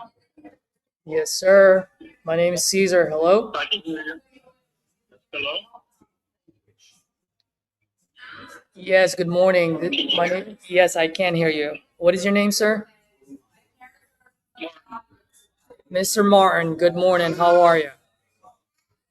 All right. Actually, it's good afternoon over there now, right? You're out in Toledo yourself, or? I'm in Virginia. Oh, you're in Virginia. Okay. Oh, that's right. Yeah. Okay. So what's up?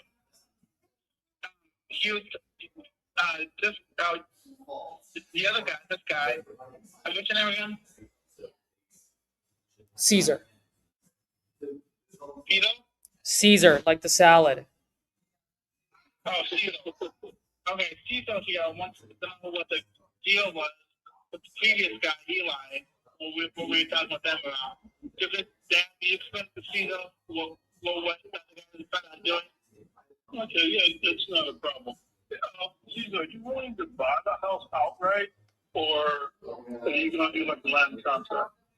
Great question, sir. I can do either. I personally like just doing cash, and that way it's clean, quick, and easy. That being said, obviously, if I do pay cash and I buy it as is, I pay all the closing costs. I can offer you folks speed, flexibility, and convenience. Now, obviously, the trade off there would be price, right? Now, if there is a price point that you guys are really stuck on, and you're willing to entertain doing something creative like plan for contract or an owner finance, I'm more than happy to do that as well. I can do either. I guess, Mr. Martin, what I'm trying to get at is, At the end of the day, yes, I do buy houses, but really what I do is I buy problems and I solve people's problems, right? So whatever it is that can put your son and yourself in a better position, if I can make that work for you guys, then let's make it happen. Okay, well, okay, the issue is, if you buy it cash, what are you going to offer? Well, sir, I've just been on the phone for literally 5 minutes, so I don't know yet. I'm just trying to gather some information. Now, the good news is I am the main decision maker, and I don't have a fake underwriting department, so I'll know right off the bat. Um, but right now, I know Toledo quite well, and you can probably agree with me. In Toledo, there's really just a cap on how much houses are reselling for. So I haven't looked. I'm just still looking at the. I'm still talking to you guys. But I guess my question is, I know I spoke with Mark briefly. He's mentioning that he needs to go back to or wants to go back to Virginia. I mean, what are you folks actually trying to accomplish by selling this, and see if I can help out here? Well, the issue is, he's trying to get up from under the house, Mm-hmm. and he's trying to start a new life, second chance, and the more money you can get for it, it's good. And basically, Mark, you owe like around 24,000 on the house, right? 25,000 to hold on the house, yes. Okay, so we got 24,000, and these are houses valued at 55,000. Mm-hmm. That's according to the thing. And if we can get around, let's say around 38,000 to 40,000, we'll sell to you. Okay. The latest offer I got was 50,000. Mark, let me talk, please. So, because basically, Mark, when you talk about 50,000, you're talking about over a long term, which is nice, but remember, if you can get out from under the house, get rid of all the debt, and get a big chunk of money on you, they can help you start your life over. It'll be a lot better because you're looking at $24,000 and $40,000. That's on $16,000 cash in your pocket. Yeah, so all my debt is about 24,000. Okay. All right, Mark. I'm trying to help you. And I'm not saying that. Okay. It's simple math. All the stuff you got into, you may not have to pay it all. You can't pay it all off. Okay. Businesses are businesses, and they can just write it off. It's not a problem. And basically, what it is, Mark, is the situation you're in. I'm trying to look at the best situation for you. I know it would be nice to be able to pay off the car, but let's look at reality. You won't be able to do it. I'm not looking to pay off my car. Mark, we are the guy talking about businesses. He's trying to make money, you're trying to make money, we're trying to take a good business. We have one offer on the table. This is a long-term offer. This is a land contract. So basically, whatever that thing is called. And if he's outright to buy it, then you don't have to worry about a lot of other stuff. He buys it outright. Okay. So it all depends on what you want to do. But my advice is, if you can sell outright, you get on 16,000 cash. That's a good start on your life. And then if you can start come down here, 16,000, get yourself a job, and you build yourself, not a problem. And then after you get back up on your feet, and after you get some training and skills and stuff, and you get yourself a nice paying job and be self-sufficient, and you can do whatever you want.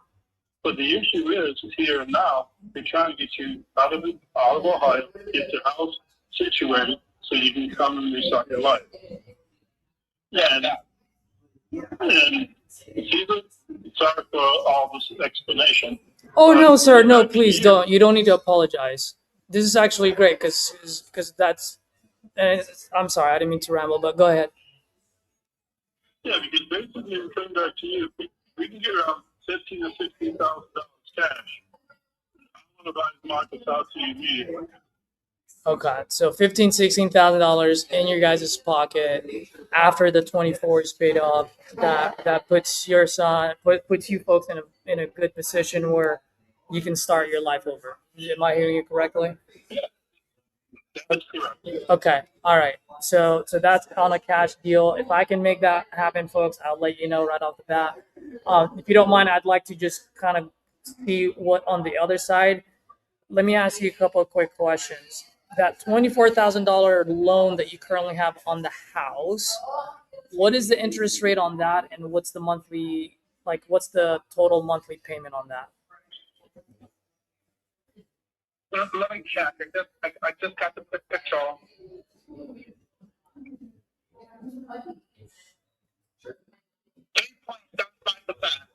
3.75%. And what is your monthly payment, like your property insurance, taxes, like the whole thing? $308.15. $308.15. 16. Yeah. 16. Okay, so let's just say 310. I just like round numbers. All right, so let's say 310 is your mortgage.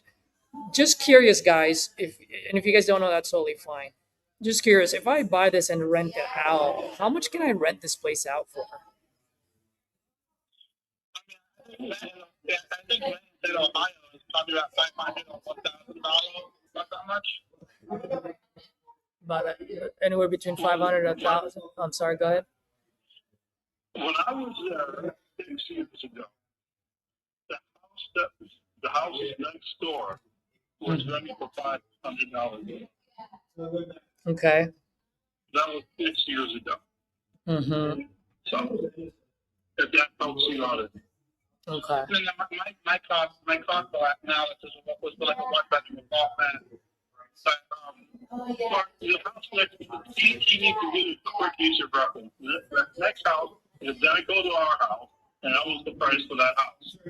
6 years ago. Okay. All right. Now, guys, if I do, let's say I do decide to buy this and let's say sell it on the market, how much can I resell this place up for after I fix it? I mean, it's worth, how much you say it's worth again now?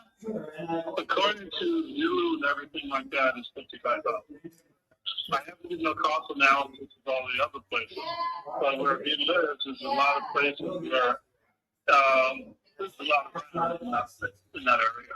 Yeah. Usually in Toledo, almost every single zip code except for a couple, usually like a $60,000 block, maybe 80,000. Like usually it's the sweet spot, like 60 to 80 is usually what Toledo is at.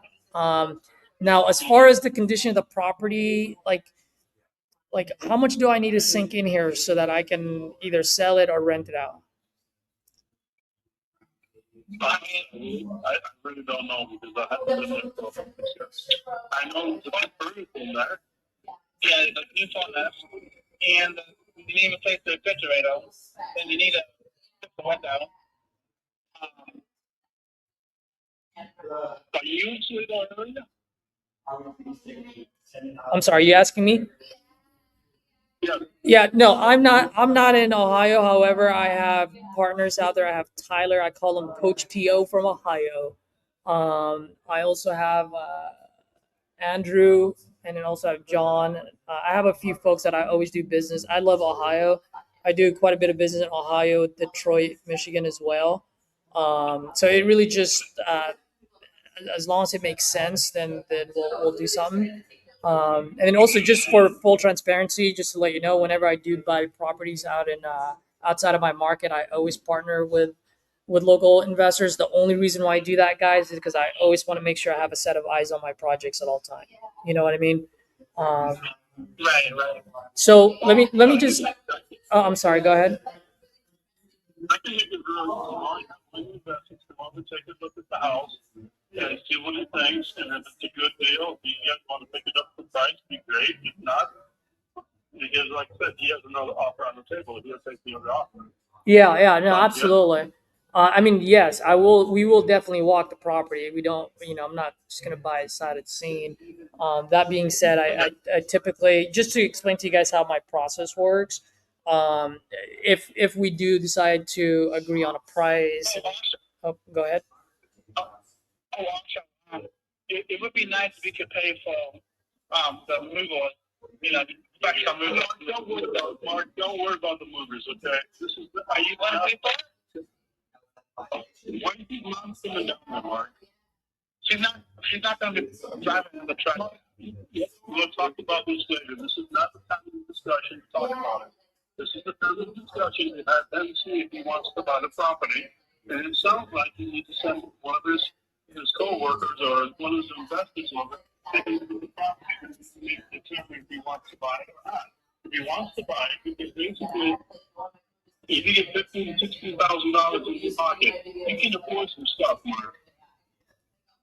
You said $28,000 to $40,000. Wow. Yeah, please, Mark. Discuss it with you a little bit later. So- She's behind it. She has to lay it off. Yeah, and by the way, guys, it's not a waste of time. I get it. I'm actually glad that we're having this because the last thing I want is to have kind of like a telephone game. He says, she says. So I'm actually glad that we're on here. So just curious, and I'm just trying to wrap my mind around here on like the best way to help. Is let's assume for a second, and like I said, I'm more of a cash guy. I'd rather do that. But let's assume for a second that I do decide to entertain the other route where it does get a little bit creative, right?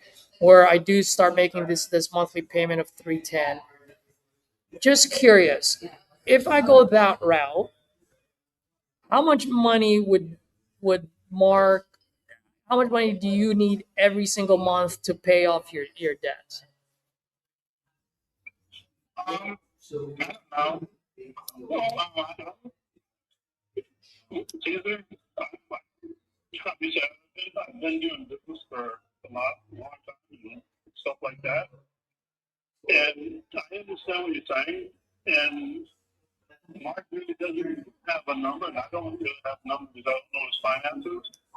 But like I said, the other guy made an offer, and we'll go with them, except we think he was a better deal. The better deal for him would be how do you say, either you do his offer, which he has to get back with the monthly payments, or buy no cash. Yeah.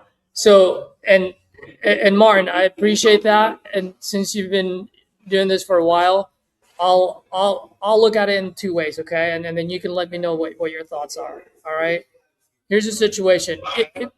I'm sorry. That's great. I'm so sorry, sir. I lost you there for a second. What did you say? He said that's great. Oh, okay. I apologize. All right. So here's the situation. If I go the creative route, right? I'm gonna be straightforward with you here. If I can only, I'm looking at online on how much rents are going for over there. It is going for rent anywhere between $800 to $1,000 a month, maybe $1,100. This is a 3-bedroom, 1 bathroom. Yeah. About that. Yes. But then, like I said, when I lived in there, I built a bathroom downstairs, which I did it myself, and I also built another bathroom down in the basement, full basement.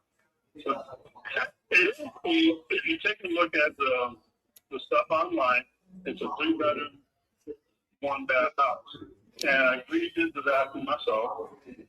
And like I said, I built the other bathroom downstairs. So technically it's a 4-bedroom, 2-bath. But it's not legally that way because I didn't form a permit. Okay. All right.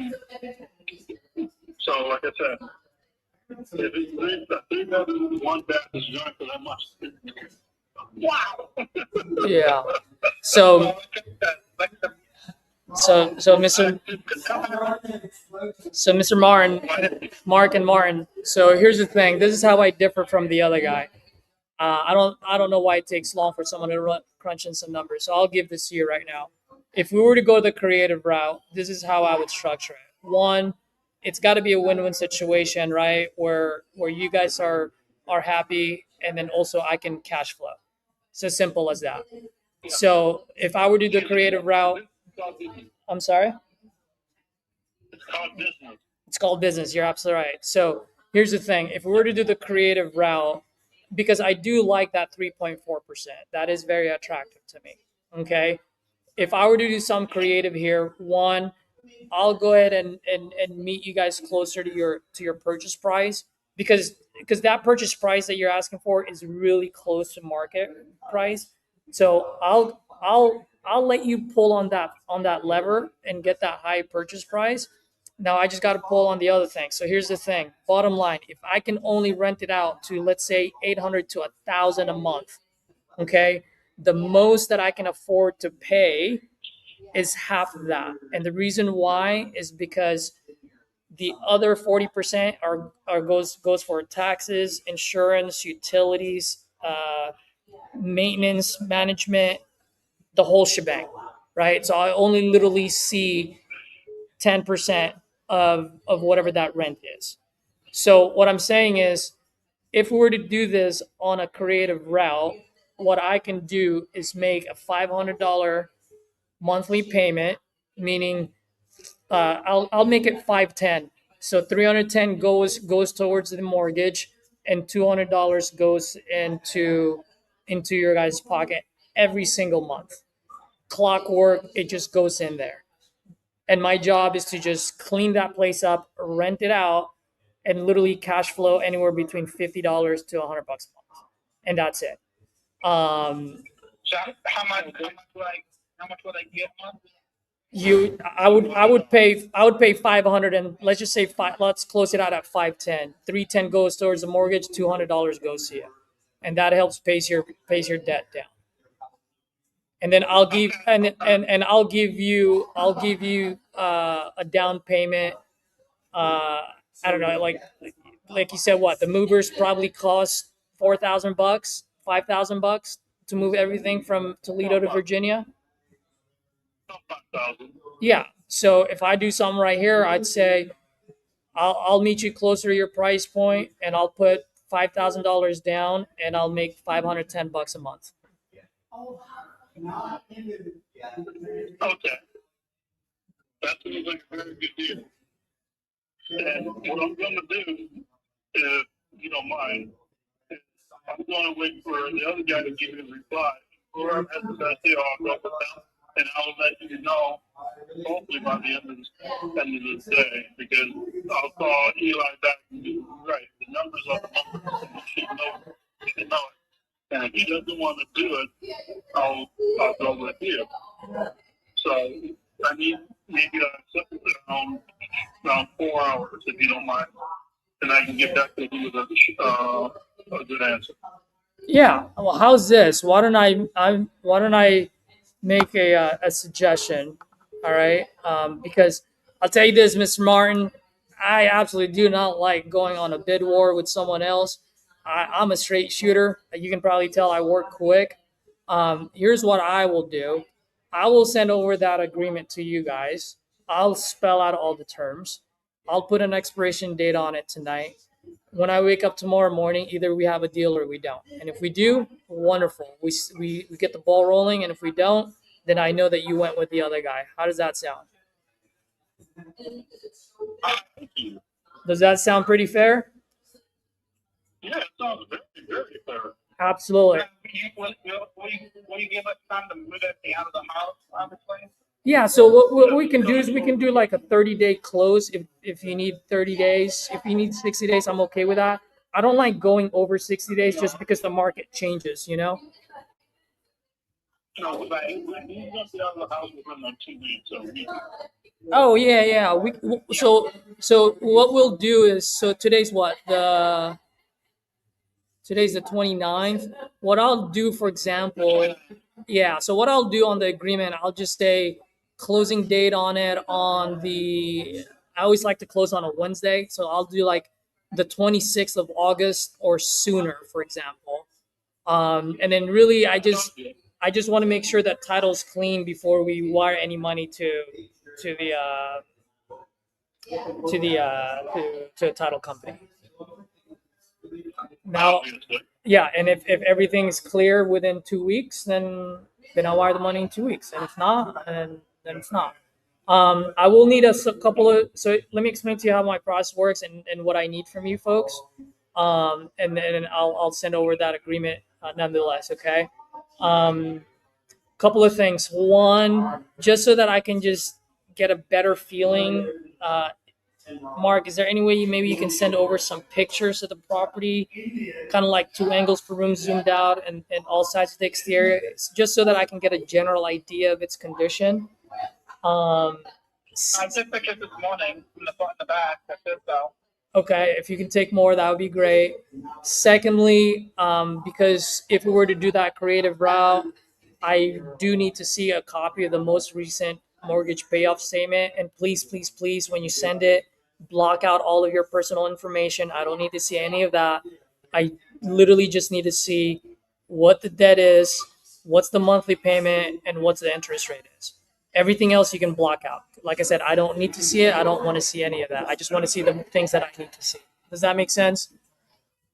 Well, the paper's destroyed now, so I would take a picture of it, though. Yeah, that's fine. And then if should you guys do decide to move forward with me, once that agreement is signed, that's when I get the ball rolling. Meaning that's when I open title. I'll have my transaction coordinator open it, and then that's when I'm going to send my contractors and my local partners to be able to go, walk the property and see if it would work. Okay. And like I mentioned earlier to you folks, whenever I do buy properties in Ohio, I always partner with local investors. And just for full transparency, how I get paid is I either partner with them, so in that way, when we refinance or we sell it in the future, I get paid. Or if they tell me to go, piss off Caesar, I want this for my daughter, I want to keep this for myself, then they just pay me a small referral fee, which, Mr. Martin, if you've been in the business for a while, we call that an assignment fee in our industry. Yep, you're right. All right.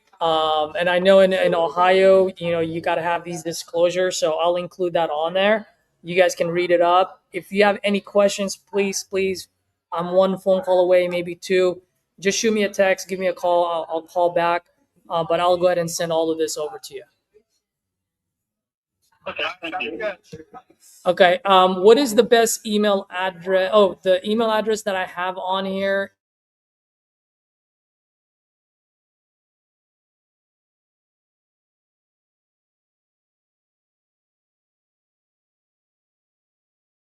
Mark, if I give you that $5,000, you're not gonna go to the Vegas and put it all on black, are you? I don't gamble. All right, good. I just made that joke because of your email. You're like 777. No, All right. it's a joke, Mark. It was just a joke, guys. All right, no worries. I will go ahead and send this over to you, Mark. And then let's talk later, okay? All right, thanks. All right, guys. You guys have a good one. You too, bye-bye. Bye.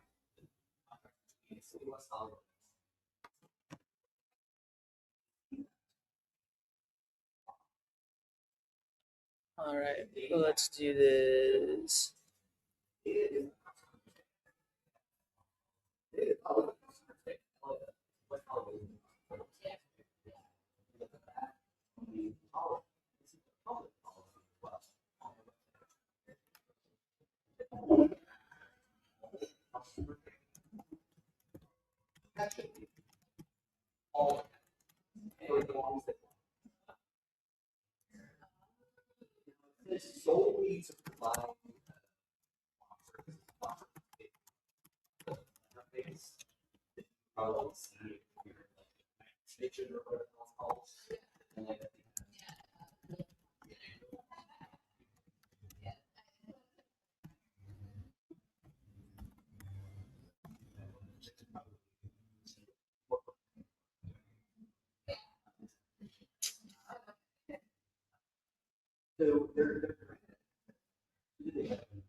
Sure.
All right, let's look at this.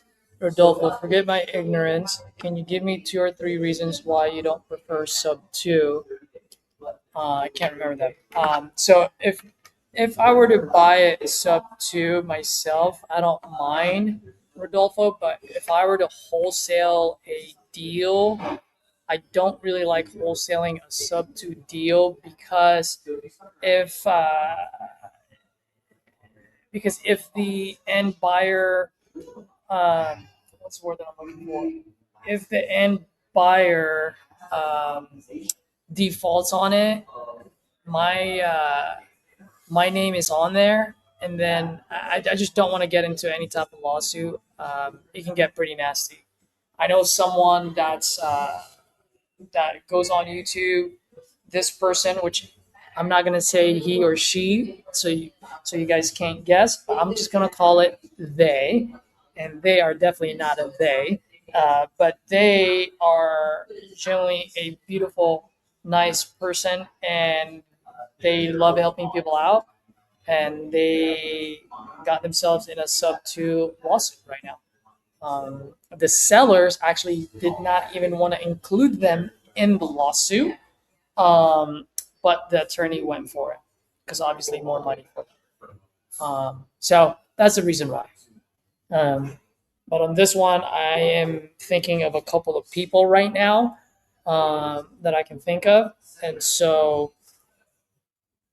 I don't mind doing this. And then I'm probably just gonna go ahead and have them put it on their uh, on their purchase agreement, and I'll just get a referral fee or a marketing fee on it.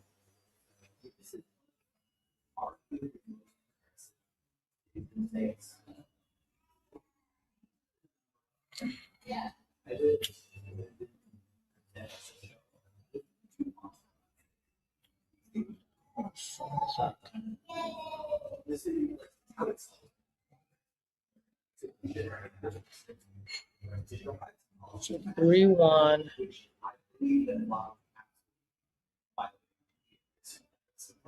75, 75, 75, 70,000.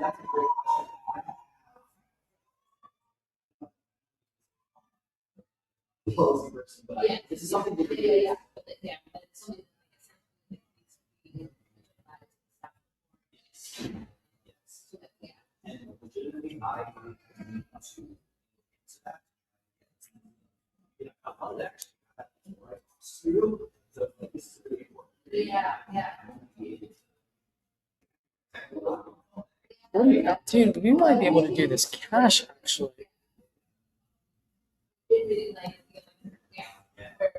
How did I go back? That's the reason why I went there.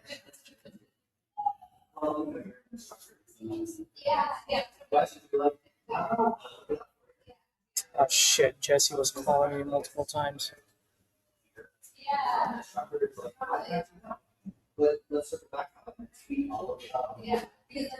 Oh, Jesse! I'm calling you now, buddy.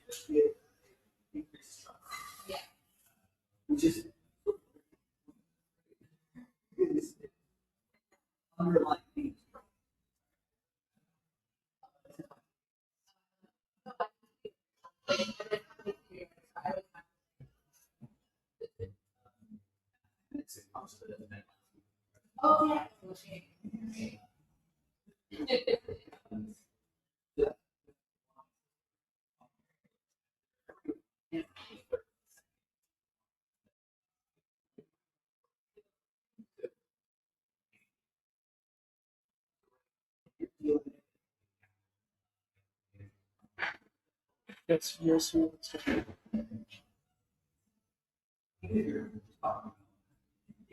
Jesse, I just tried calling you, bro.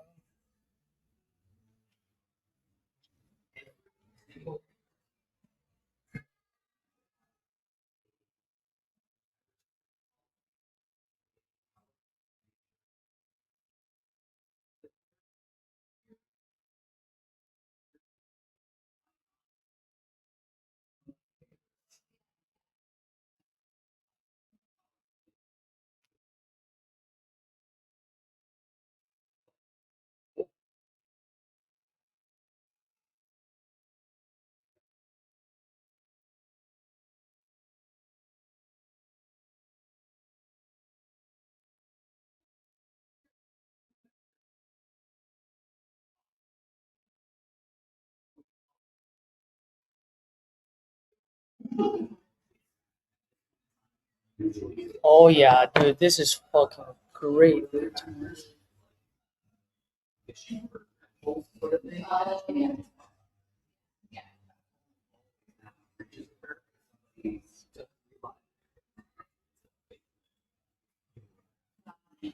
Oh yeah, someone can rent this place out for $1,000 a month easily.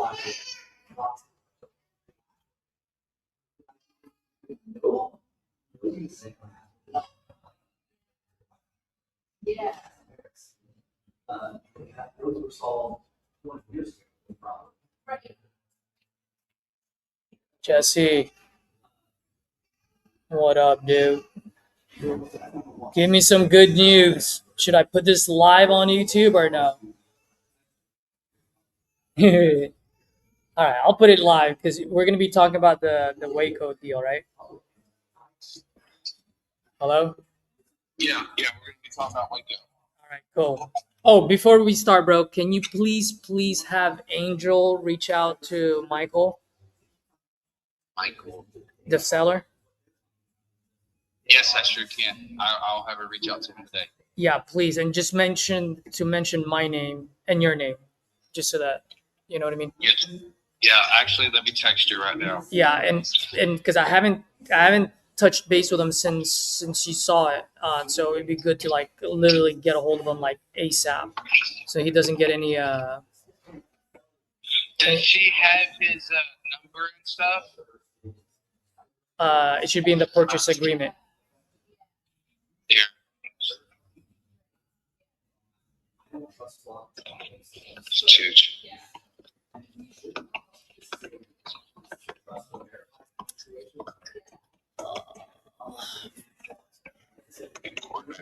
Dude, this is a fucking brick house too. Holy shit balls. So, dude, Kenny's been blowing me up. All right. I've been ignoring him since last night. I haven't just ignoring him like he's been ignoring us. Okay. He's been saying, let's do the deal. But I really want to go. I really want to go with Mountain Way, dude. But this is totally your call. I tried to call him to see how things All right. But this is your call at the end of the day. I'm down to go with Kenny. We signed with Kenny, but I'm going to tell Kenny it's $5,000 today and no inspection. Yeah. Yeah, I can't do the fucking the 10th extension. It makes no sense. It makes no fucking sense, dude. It doesn't even make sense to do 5 days an inspection. You know, you're already there. You walked it. You know, if anything, we can do like a day or two, but that's all you get because we're not here to waste time. Because if you decide to back out of that 10 days, that means we lose family. Yep. Yeah, exactly. So I like why does he need that? Like, is he daisy chaining it? I mean, let's just ask. Let's put it. So. I think he's literally going to do the flip. I think his whole thing was the lending side of it. See how if he was going to go hard or not hard and stuff like that. And then getting all his approvals and shit. Okay. I think that's what it was. Okay. But I'm gonna call him back. I'm gonna tell him, I was like, look, you got a deal. But after going back and forth with my partner and stuff, man, you're supposed to commit. When we had first met, that day, and here we are. We're Wednesday now. I said we could do 24 and get it done, but we're not going to do 24. We're going to do 5,000 with the number of inspection because you already know you're going to look at it. We're going to for this. It's either go or not go, but we're not going to risk losing another potential buyer that can close it out just in case you decide not to.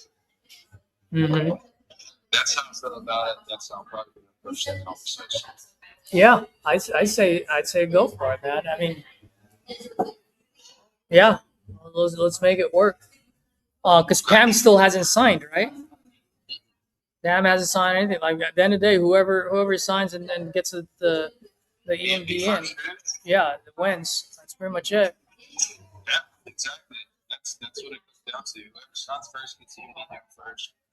That's what we're doing. Yeah. So let me go ahead. Deal with these are the terms that we want. And if anything, I can do a three-way call. All three of us be on the phone. I trust you, bro. Just do your thing. Okay. Yeah, there's no point. Like just do whatever you think it is. Yeah. If it's something just outside of the ordinary, then obviously like just shoot me a text or whatnot. But other than that, like go ahead and make a decision on it. Okay. Cool. And I want to move. That's another thing too, dude. I want to tell that look, man, we're aiming to close this, before the 20th. So. Yep. So. Yeah. All right. Let me get on this. Let me call her. And let's try to get some stuff. Yep. Cool, man. All right. Appreciate it.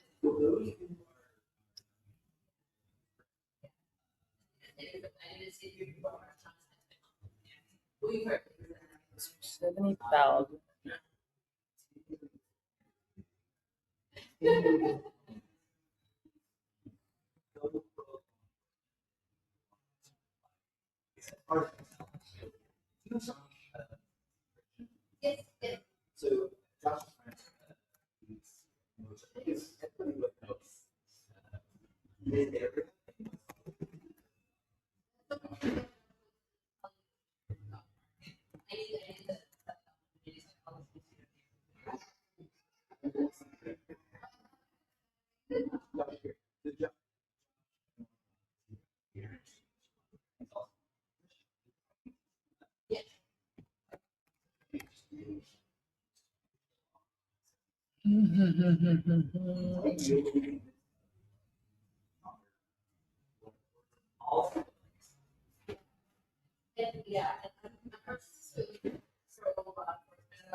Sorry. Maddie, what are you doing? Sitting on the sideline, dude. Hop on there and make some calls with me, bro. What you doing?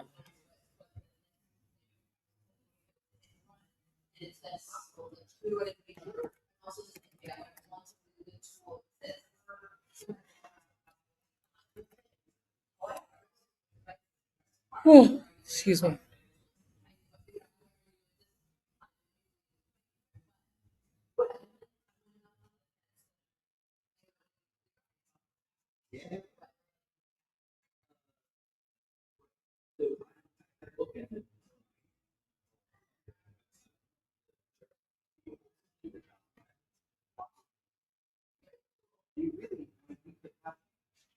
Morning to Caesar. Hey.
Okay. Okay. Bye bye.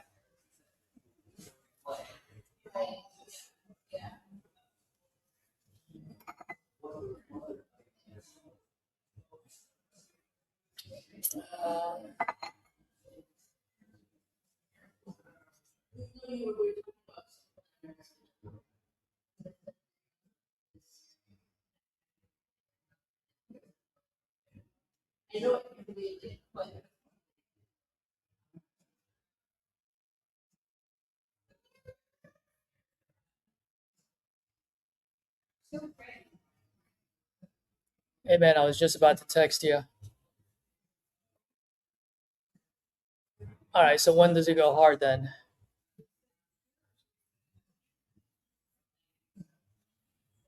What's today? Today's Wednesday. So it goes hard on Monday or Saturday? I guess that would be Saturday, right? Yeah. All right. Hey, Austin, I was gonna say, what you got? Oh, I was talking to this gentleman yesterday at Hewitt, and we're thinking of. Oh, there's no way he wouldn't do it today anyway. He's at work, or he's sleeping right now. Yeah. But it's gonna be like a multiple call close kind of deal. But he's so I explained to him because he thought he had like $187,000 of equity. And I was like, but you don't, sir. I'm like, you just told me it's gonna cost me $60,000 to fix the damn thing. And so he was like, oh, and it's like, okay, I understand now. But he loved the way we talk, and I just feel like, because of my rapport with him, and if someone can go, I don't want you driving for an hour though, like without any agreement or anything like that at all. But if you're going to be in the area, that would be cool.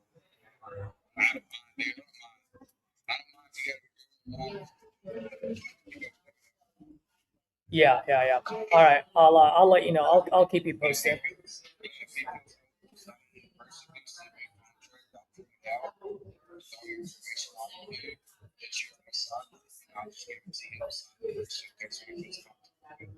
Yep.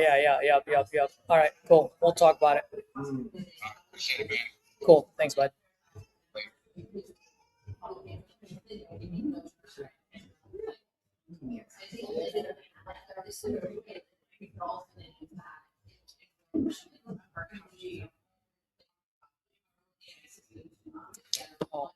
All right, guys. You guys feel free to ask questions because I'm gonna have to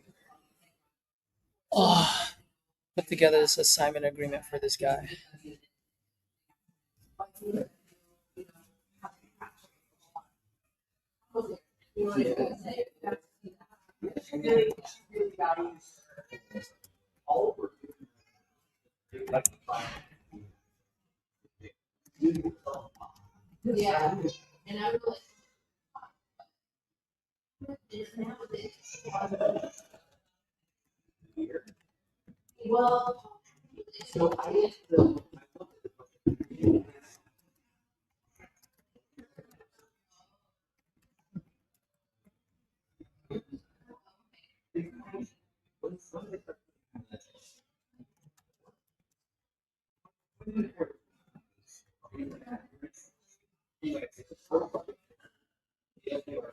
All right, you know who's got good lingo? That would be Claude.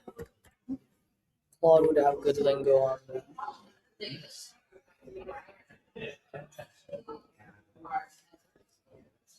Claude always has good lingo on. Okay, so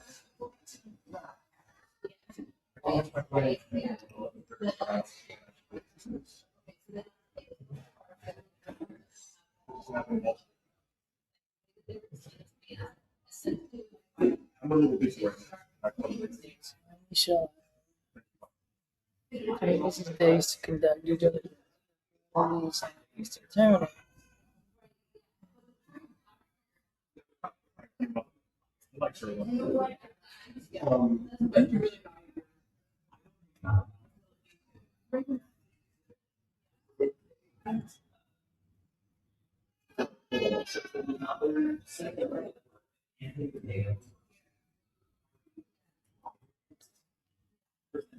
Earnest money deposit shall be deposited.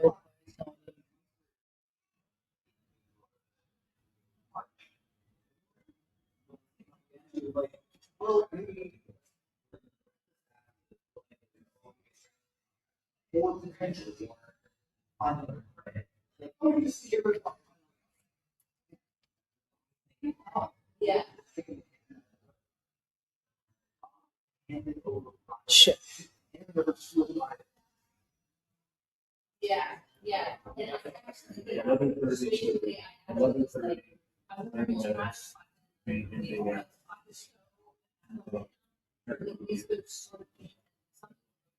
Man, we haven't had one single week go through.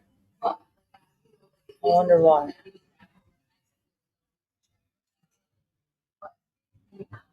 Here, I'm going to show you this.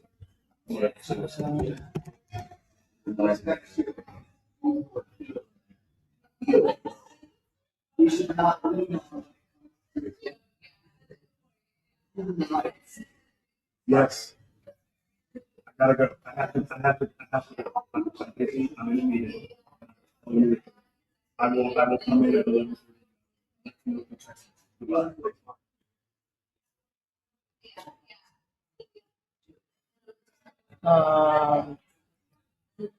What is next after completing the 100 days? Well, Caleb, the sun will rise tomorrow, and I will rise before it. That's what's next. Okay, here it is. Why I.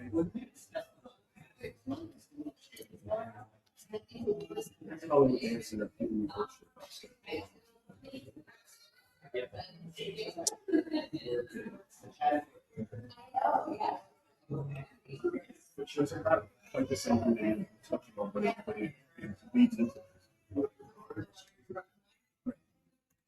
I wrote this one, I texted it to a friend. This one is not. Why am I stressed this thing and limit the time around people aren't applying the same? Why am I stressed just in the limit the time around people are not applying the same limits?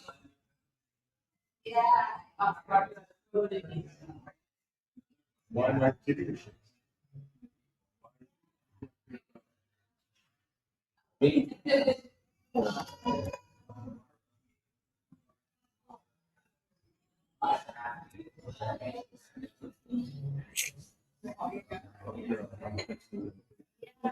can be here until 11:15. On acceptance buyer, please escrow earnest money deposit. Instructions and responsibility. Let's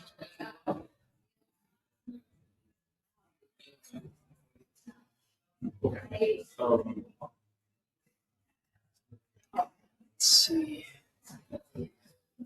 Earnest money deposit. Buyer shall deposit.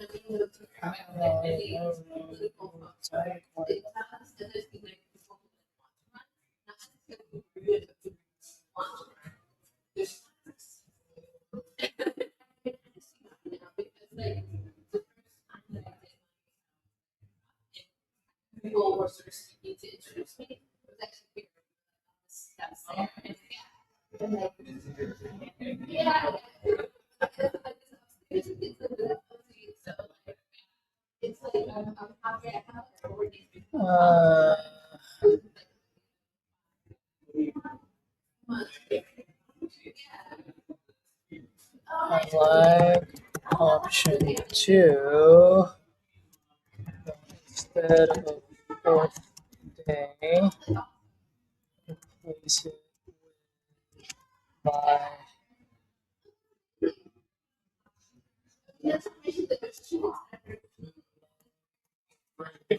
nine Central Time. 11:59 Central Time. 11:59 Central Time. Third day. day.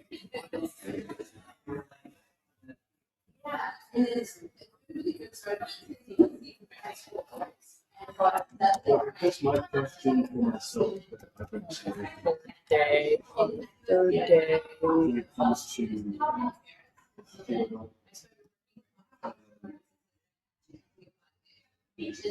another.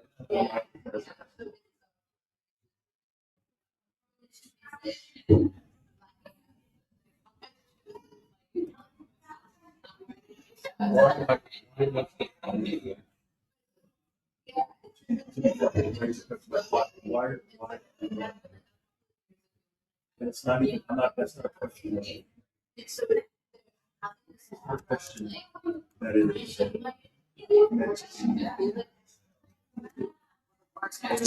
not a question. It's not a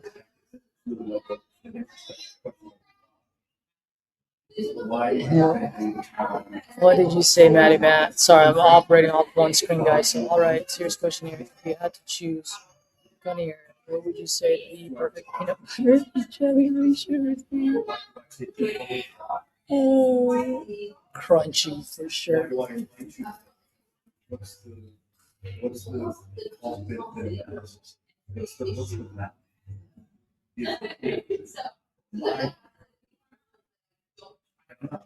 Acceptance. Sign. Sign up.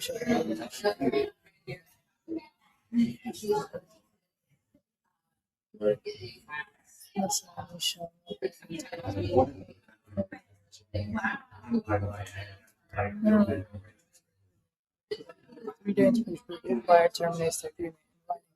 59 p.m. Central Time. Third day, allowing acceptance of this assignment. Assignee shall receive full refund of enterprise deposit if assignment does not terminate the agreement by such deadline.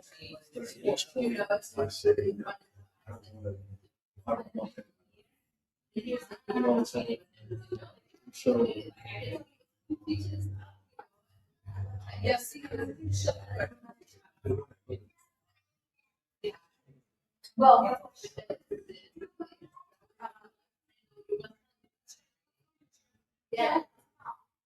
Like option one. Instead,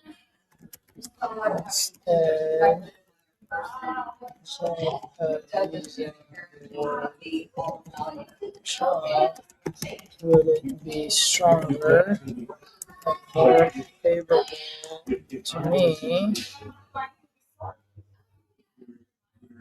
you like if we use the word will? By the way,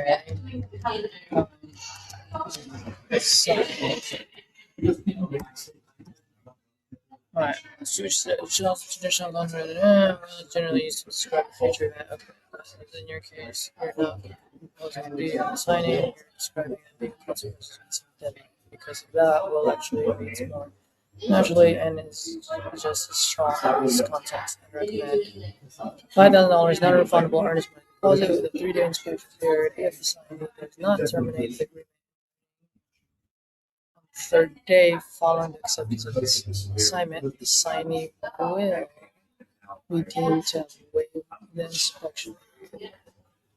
The earnest money deposit will become non-refundable, and the assignee will no longer be entitled to a refund. And this goes to somebody who can learn. Let's send this to Jess. That disrespect to me.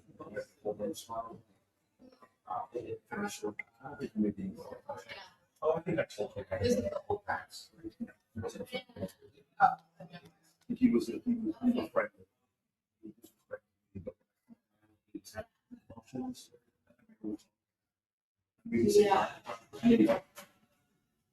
So even when I was certain women,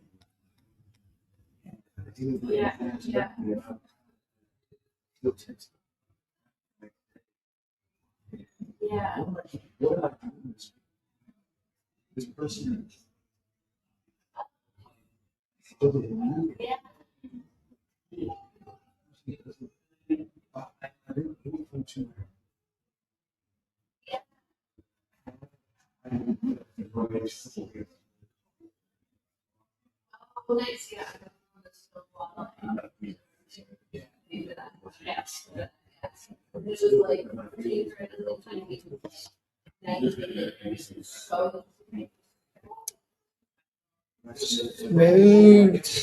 Mood sir, you want to hop on here, bro?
Mood sir, hop on, bro, anytime.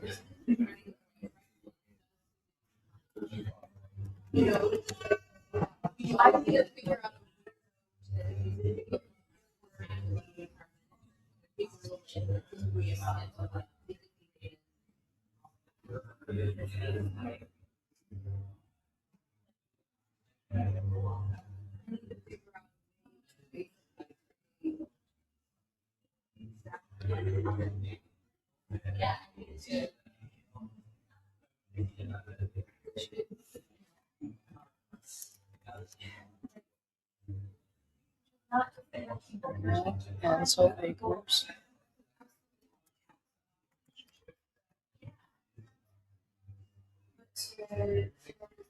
Darnell, cancel acres.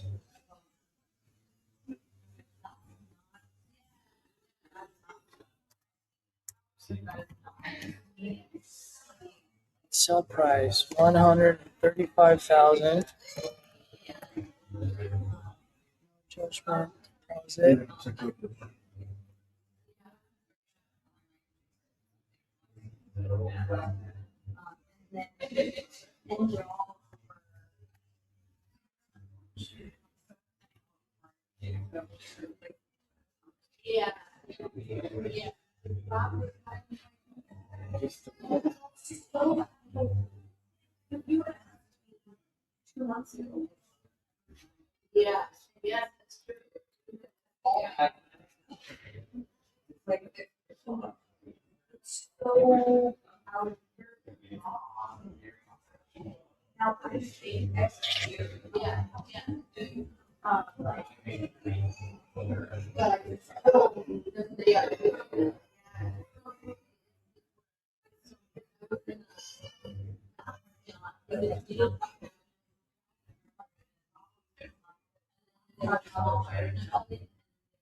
Hey Jesse, quick question for you.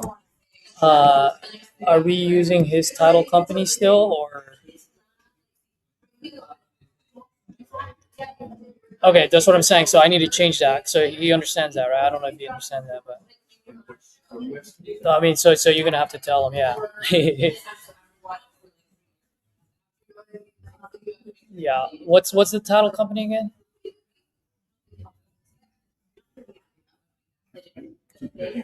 Independent Texas Title. Okay, cool. I'll put it on there. All right, I'm sending this probably in the next 5 minutes. Go back. Yeah, yeah, yeah,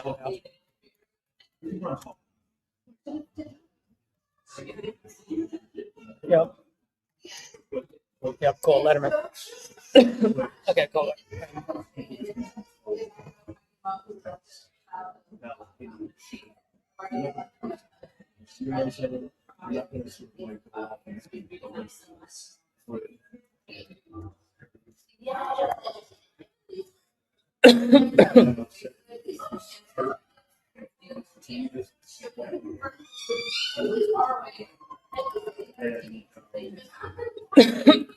Excuse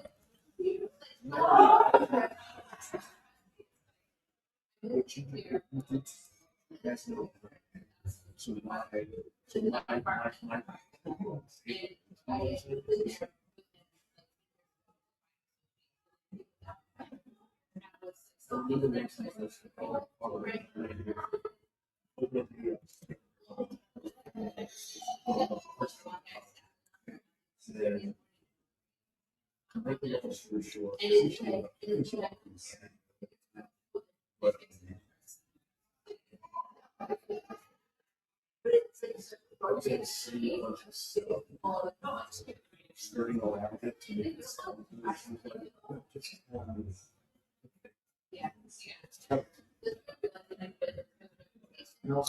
It's 135,000, $5,000 deposit, 8/13/2026. Transaction coordinator fee. Okay, should be good to go.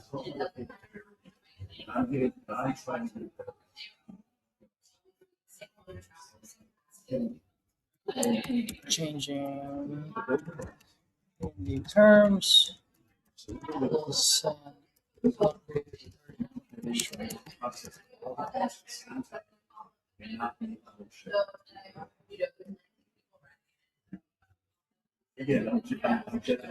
Mood sir, why haven't you hopped on yet? You said you gladly hopped on. I'll drop it on there.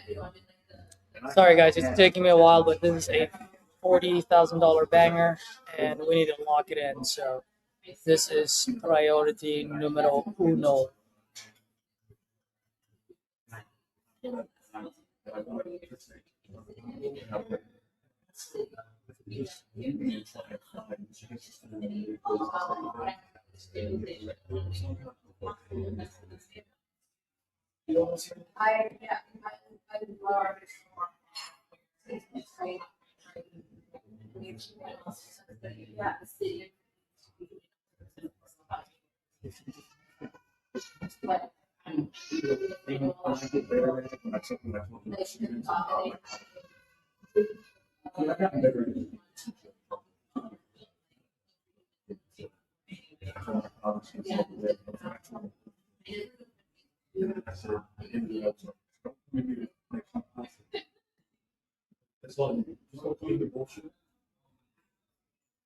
Now listen, there's that whole thing.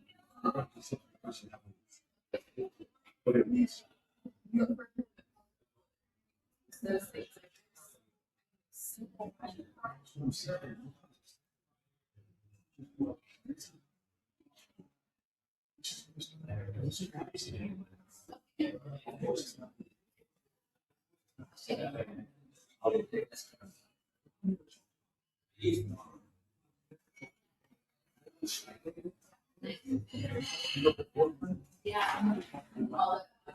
How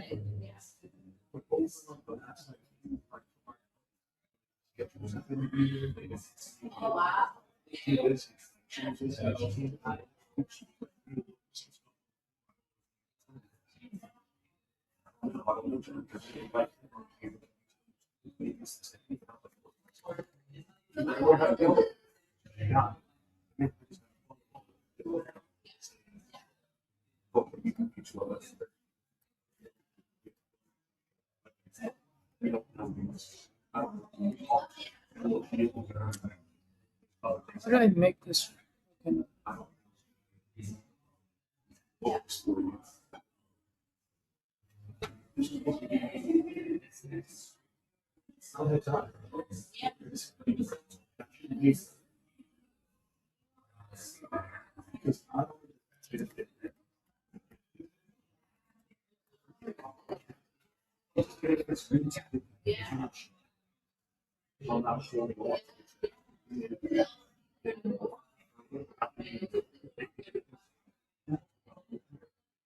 Oh my gosh, this is fucking killing me.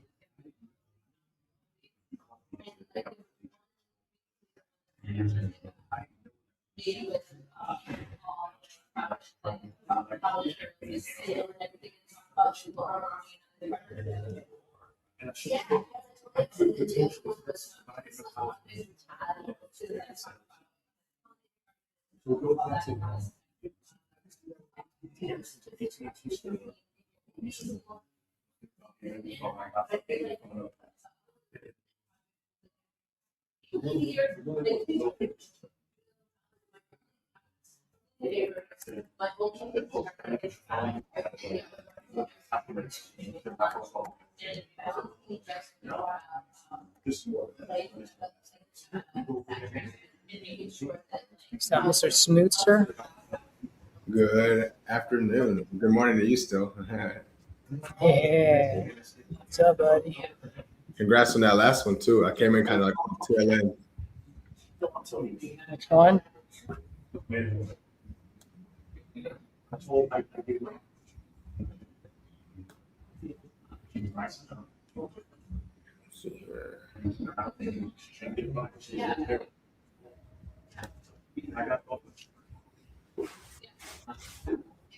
Like 2 in a week.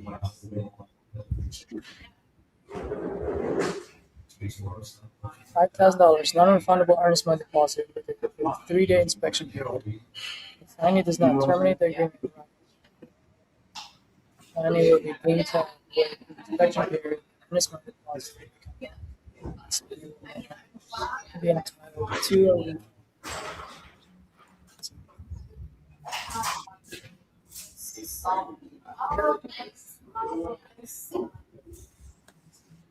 Yeah.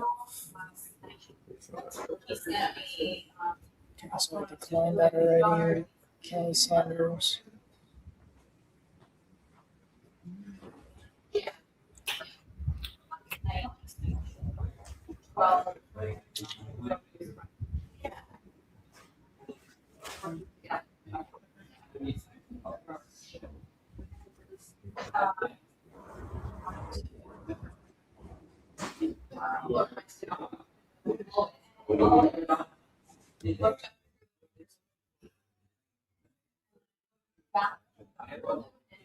Oh, I hate doing this. Should have just had TC do it for me.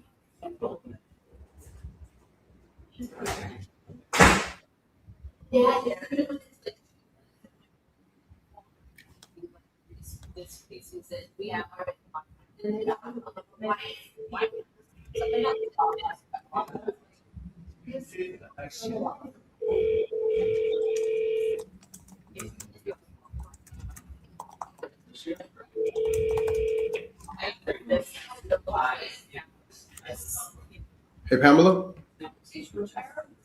Hey Pam, it's Ken. We spoke the other day about that property you were looking to sell over on Section Line Street. I know you mentioned you were going to connect with your son to kind of see about what you're going to need to make that move.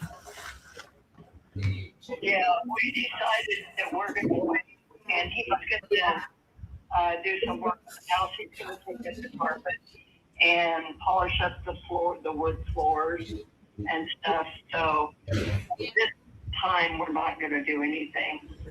Okay.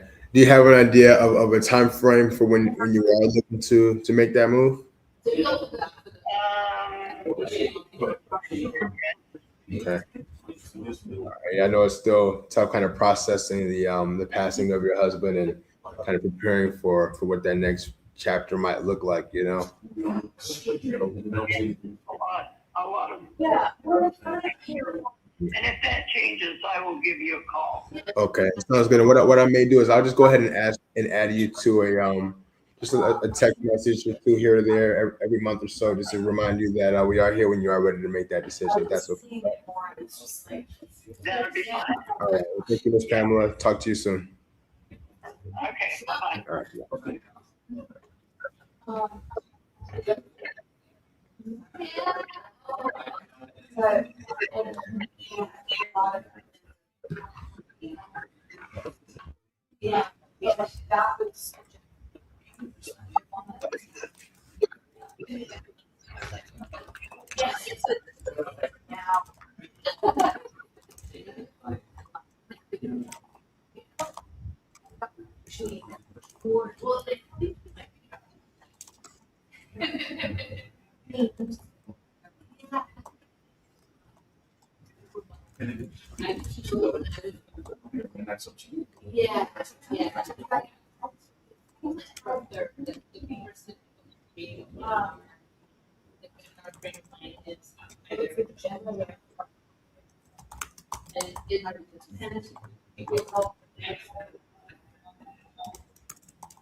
He doing admin work too.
Where's Kenny? Kenny.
Hey, Mark. Hello?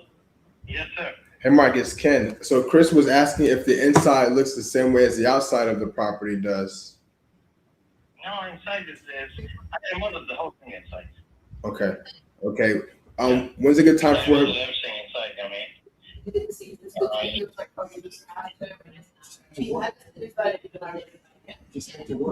Are you still in the area for him to meet you there before 3 o'clock?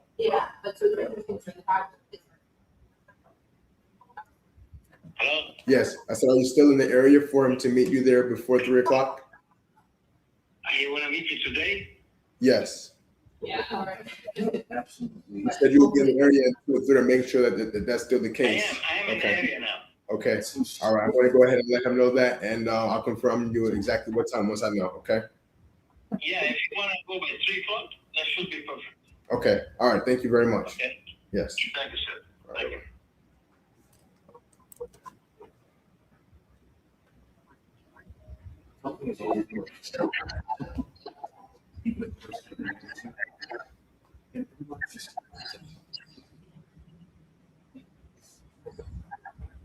It's in Ohio. I'm just gonna send a regular purchase agreement.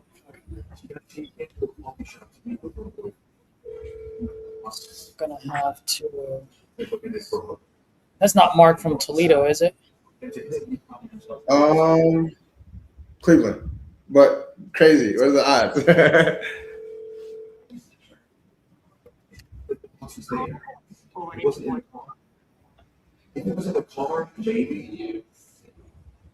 Who knows? Maybe is it a professional investor? Could be. No. No. Yeah.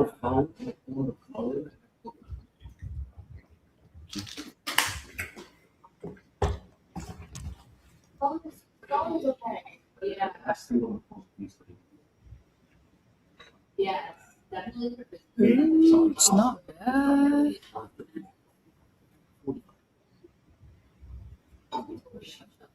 You didn't hear my conversation with Toledo lady, did you? I did not. It's a good one. Oh, fuck, I already have it. Hello.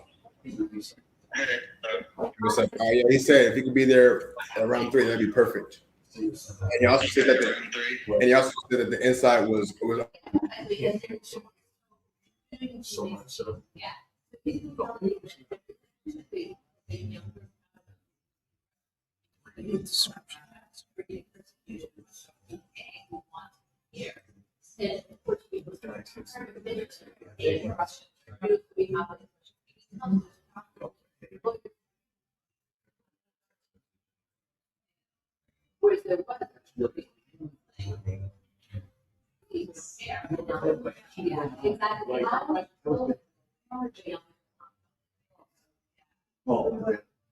No.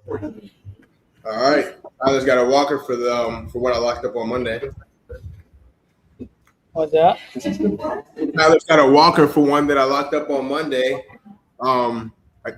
His buyer tried to walk it yesterday, and the neighbors told him that the owner had just come by and put everybody out of the house about an hour before, and he was already gone. We were expecting to meet that friend / soon to be squatter at the property. Turns out the owner had already kicked them out earlier in the day. Wow. But he wasn't able to see it yesterday because the owner had already left. So got it back on track. So that's cool. Man, I just realized that I let go of that call and I never even. One more time. We never even agreed on a price.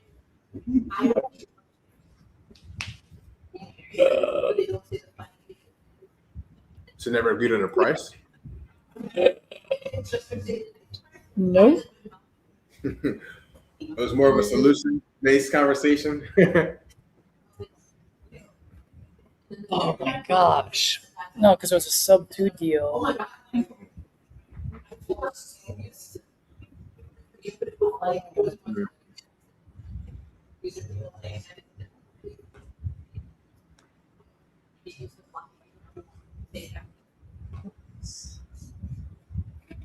Be subject to Well, this is selling finance.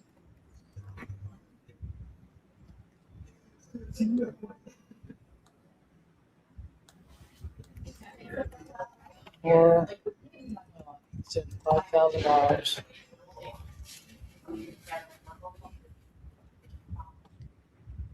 Just to seller. Yeah, Act closing. I am, yeah.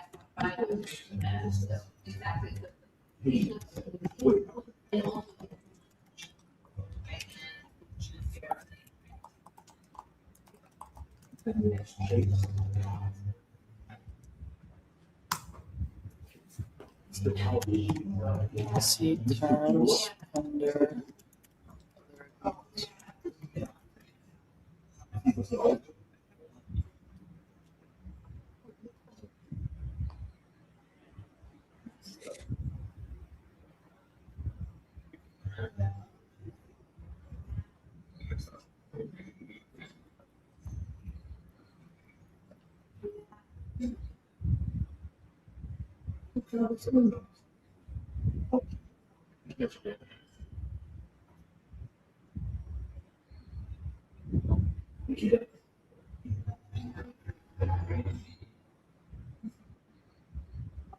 Oh, come on. This is the worst.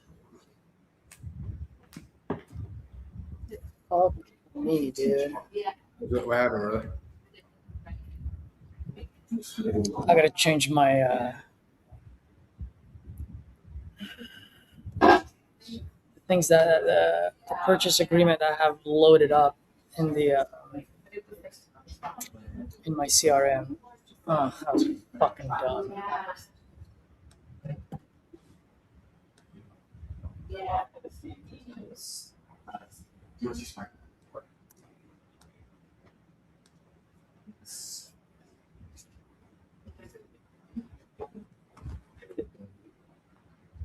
Yeah.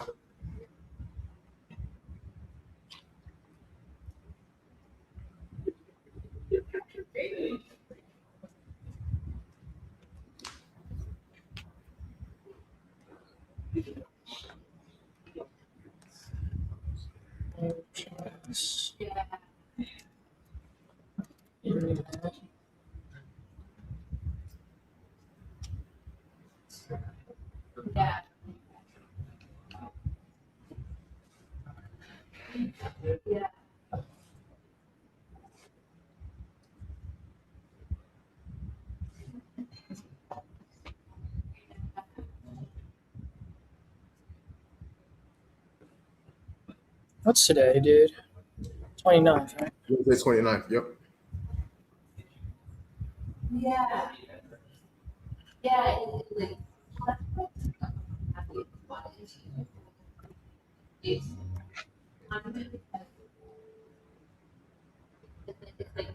It's and the stories that are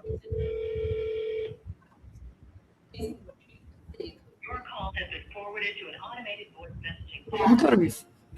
82846 is not available.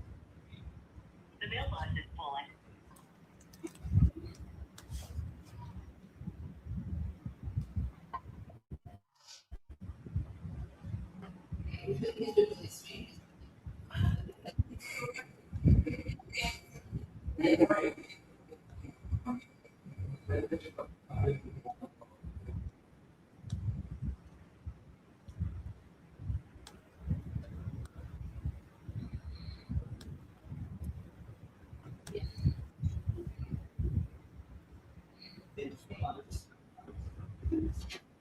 Okay, I'm gonna put $40,000 on it.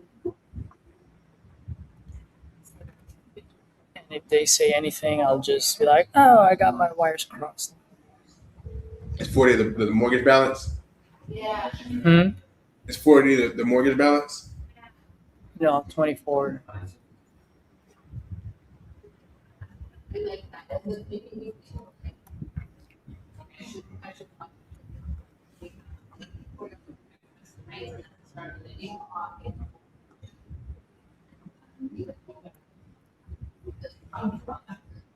So I talked to him, and because his monthly mortgage is only $310, and giving him $200 on top of it, so $510.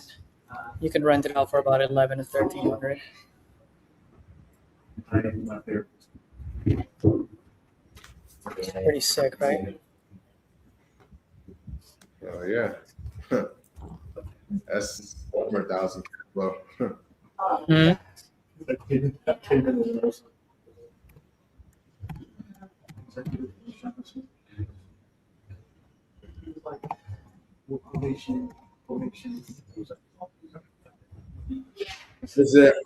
is the rent rate need to be so high because there's low equity or what? I don't know the situation at all. What do you mean? You said the mortgage is 310. His monthly mortgage, because he still has a mortgage, his monthly mortgage is $310. Right. He said it could rent for what? Anywhere between 1,000 to 1,300 bucks. Okay, right. So I said that it has a lot of cash flow on it. Is this an instance where you're like, there's high cash flow because there's low equity, or does it just happen to be high cash flow and high equity? What does the equity have to do anything with the cash flow? That's where I'm getting lost. Okay. So I know when we're looking at the rental calculator, sometimes there is not a lot of cash flow. There may be a lot of equity on the deal where it still makes sense. Sometimes it may be low equity, but or maybe the reverse where it doesn't cash flow as much, but there is a ton of equity. And so I'm wondering if this was a situation where you wanted to make sure there was high enough equity, cash flow because there wasn't a lot, or is it good on all fronts? Oh, I see what you're saying. No, there's not much equity, but I'm looking at it for someone that's gonna wrap it, especially in Toledo. Okay.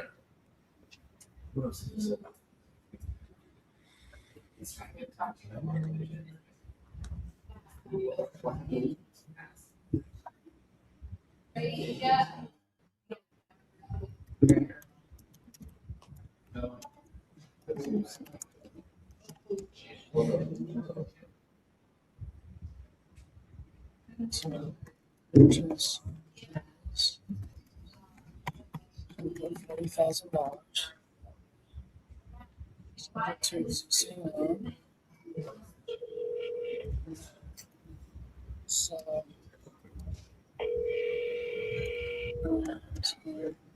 actually, I'm gonna make it 45. So right in the middle.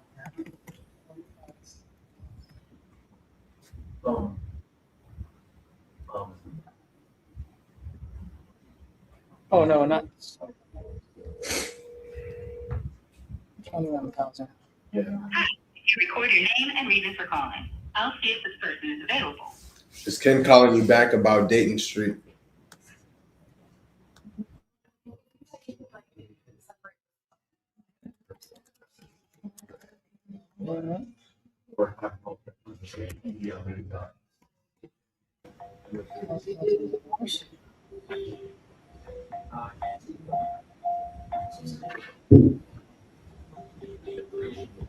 Yeah.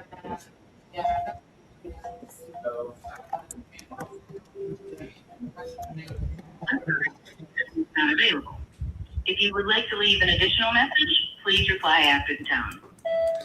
Hey, good afternoon, Paul and Melissa. It's Ken giving you another follow-up about the property over on Dayton Street. I know you mentioned you had the foreclosure was kind of pending there, and you were looking to get a solution.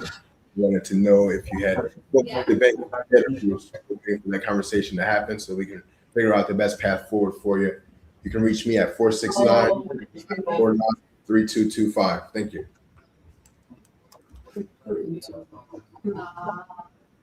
Normally don't ask like Yeah. questions.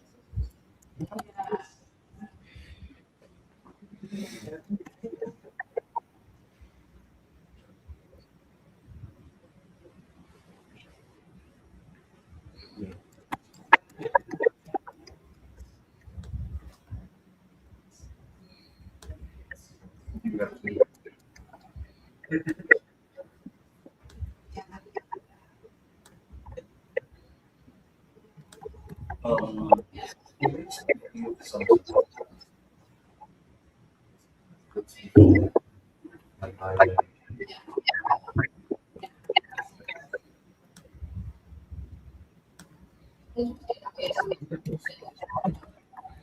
all the time. So you don't see the process of information.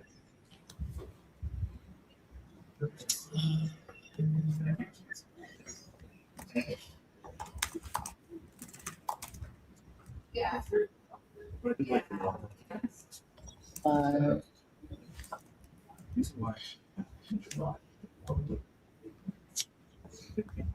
Yeah.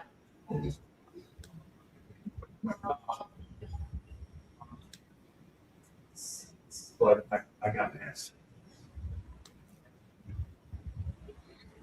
Your call has been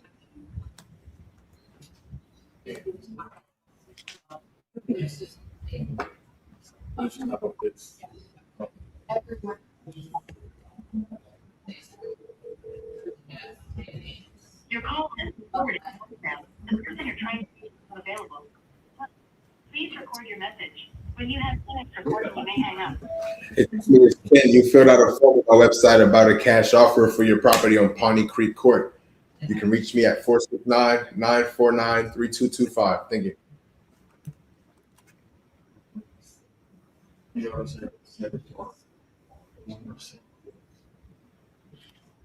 call has been forwarded.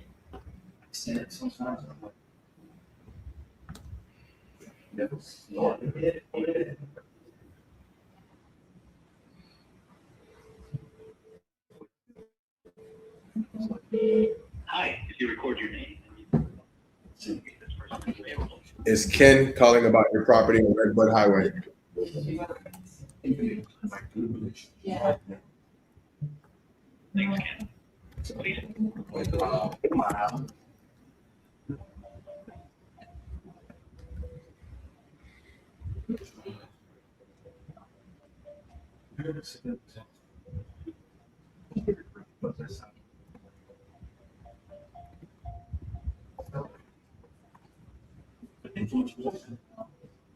I'm sorry, this person is not available. If you would like to leave an additional message, reply after. Hey Sandra, it's Ken. You submitted a form on my website about a cash offer for your property on Redbud Highway. If you're still serious about selling, you can reach me at 469-949-3225. Thank you.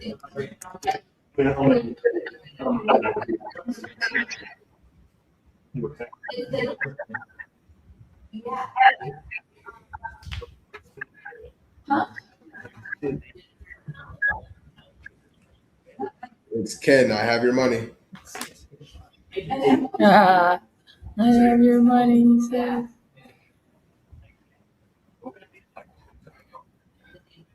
I have yet to have somebody answer off that, but some point, I was like, well, you got what?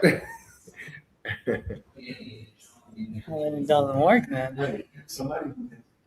Well, I just started it kind of like experimenting with it. Experimenting, A/B testing.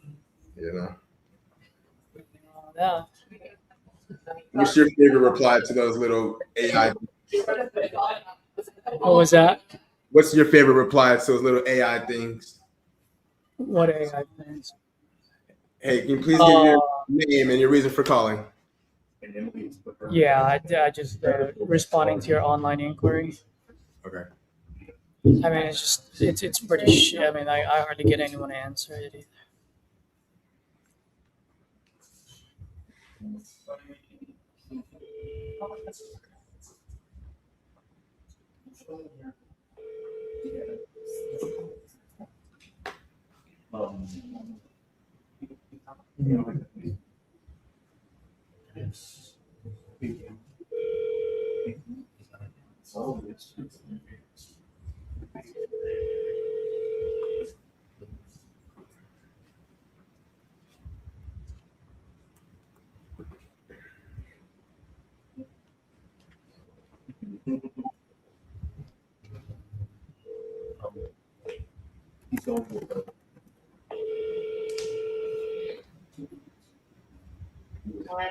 Hey, Bernadette. How are you? I'm Good. Yeah, it's Ken. We spoke the other day about that property on Winona Street. I believe you were heading down to South Carolina. Did you end up making the move? Yeah, I'm down here. trying to work on some things with getting the closing down here and whatnot. I just don't have things all in a row yet. Oh no, what's going on? I just have to spend another week in an Airbnb, which is another $2,000, and then it was supposed to be on the 7th at the latest, and now, excuse my language, the bitch said it's going to be like the 13th, and I'm about to snap the fuck out on her. Oh man. I don't know how you keep fucking extending shit for no reason. Like, I'm done, and it should be going smoothly, and I don't know what's happening because every time she says she'll call me back, she doesn't call back. Mm-hmm. Oh man. So, That's I'm frustrating. getting through that right now. Yeah, it's a little frustrating, a little aggravating, making me want to smoke even more. Yeah. So, yeah, I've just not been in my right headset, so I've not really been answering the phone. And then I thought I was getting a better deal on another Airbnb, so I changed it up. And turns out at the end of the transaction, they charged me another $400 for 2 pets. I'm like, what? Mm. Oh my gosh, I should have stayed where I was. I dropped them to stay in because it's 17 here. And then it ended up being 19 there. I'm like, I didn't even save any money. It actually cost me fucking more. Like, I'm stupid. But it was non-refundable to put it through and realized all that. So, Yeah. I'm just disgusted. I'm sorry you're having to deal with all that. I'm one of those couple days stints where just nothing is working like it should. Yeah. Well. On a lighter note, the school was nice. The people were nice where I'm going to work. So, I mean, there's that. Mm-hmm. I get all this worked out. I'm in good shape. Mm-hmm. Well, what if I could put some money in your pocket? You ready to move forward with that one? See if I can help you out? Well, I do, but I got to get the rest of the stuff out of that house. My brother's working on it currently. Mm-hmm. And that should be ready, but I'm waiting on an update from him. But he's currently helping my daughter up there packing my stuff out of my house. Mm-hmm. So they can bring the U-Haul down this week. So I can go stay in this $2,000. I just paid in 2 mortgages down here for 2 weeks. Man, I know you can't wait to get all settled in. Well, yeah, it's crazy because it's a waste of money, like I'm putting out. Mm-hmm. So what if we were to go ahead and get the purchase agreement in place, and then your brother can still go ahead and casually kind of clean it out until we close and everything like that. But at least that way, this one thing that's off of your plate that you won't have to continue stressing about with all these other moving pieces. Yeah, but I don't remember what we even agreed upon. Like, I'm thinking right now because I'm doing this paperwork for this lady for the closing. Mm-hmm. So I was looking to get it around 40. You said the lowest you could go would be 50,000, and that would be with us covering the closing costs and no royalty commissions. And looking to get this closed out hopefully before the end of August. Everything goes smoothly. And that was for, you said 50? Yes. All right. Yeah, why don't you send that over, and when I'm done with this paperwork, I'll give it a glance and then put on that email a number I can call you personally back at.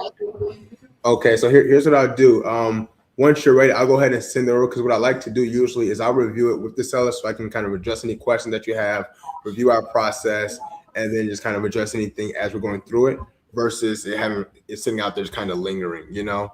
So would you want me to just give you a call back this afternoon at a certain time so we can run through it together? Yeah, but it's gonna have to be evening because I have some running to do in between. Can it be maybe like 6:30? Absolutely. It won't be from this number, so Yes, I it know will. to answer, or? Yes, it will. Okay. All right. Well, thank you very much. I answer calls, I don't know.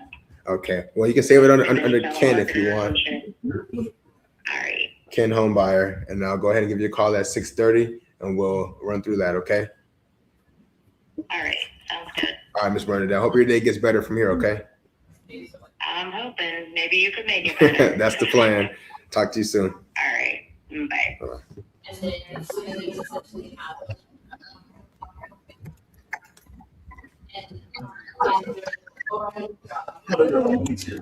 That makes sense because this person is trying to be the most other for the most of it.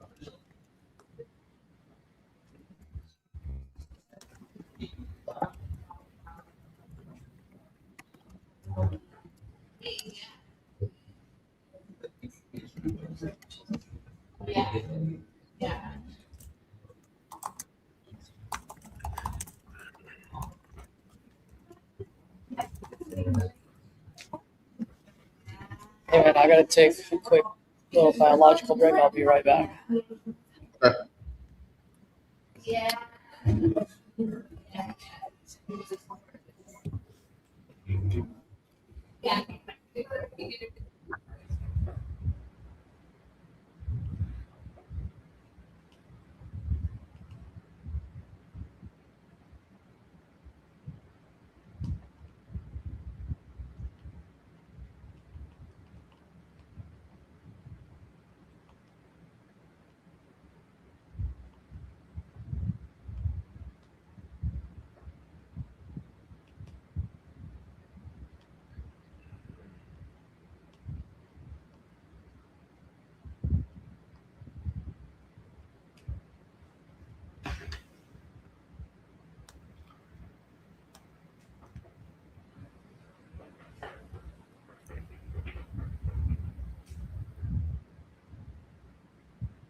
Please leave your message for 708-131-914. Sorry.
for 916-945-0. Leave your name, telephone number, and a brief message, and I'll return your call. Thanks, and have a nice day. Hey, Amanda, you submitted a form on my website about a cash offer for your property on Chardonnay Drive, but I haven't been able to get a hold of you. So if you are still serious about selling, you can reach me at 469-949-3225. Thank you.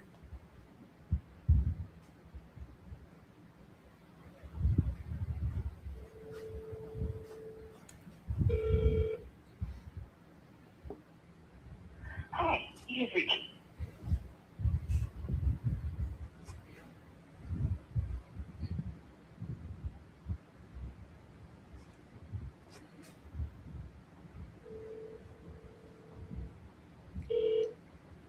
Hi, if you record your name and reason for calling, I'll see if this person is available. It's Ken. I'm replying to a form you submitted on my website.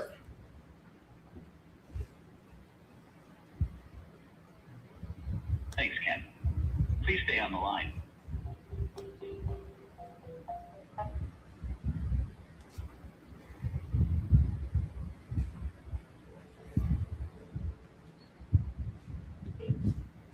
Hi, if you record your name and reason for calling, I'll see if this person is available. It's Ken calling you back about the property on Wright Street.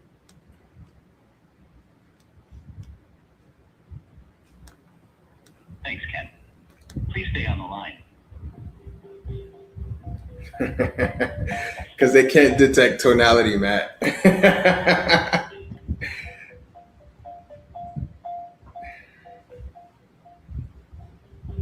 But if they could, I would definitely not get any answers.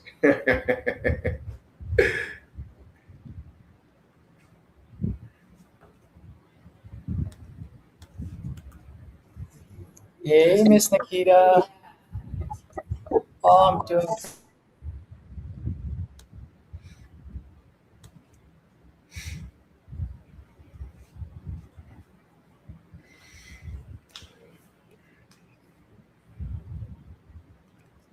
I'm gonna give this lady a $20 Uber Eats gift card. I think it's worth it.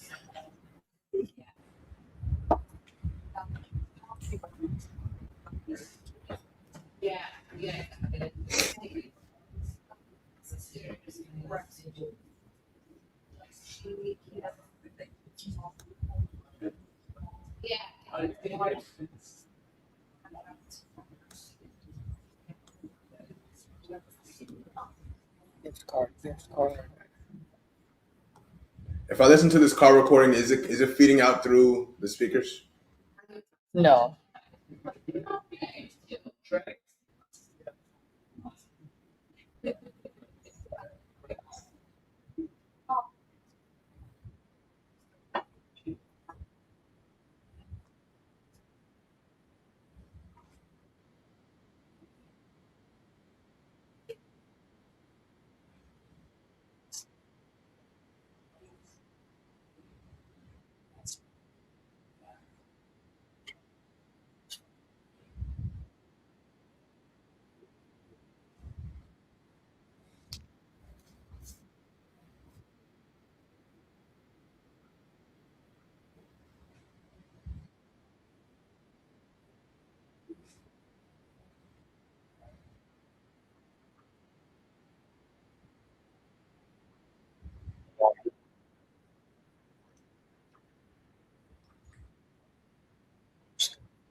Hey, Miss Nikita, get well soon. One last thing off your plate. Lunch on me. Hey, Miss Nikita, get well soon. Last thing off your plate. Kept looking at me. Hey, Miss Nikita, get well soon. Just want to take one less thing off your plate. So lunch on me today. Yeah. Yeah. Yeah. It's having that first, and it's like, she's really, that's like,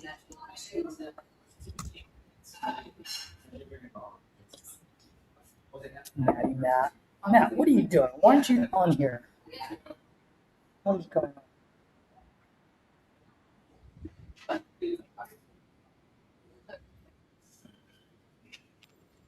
Yeah.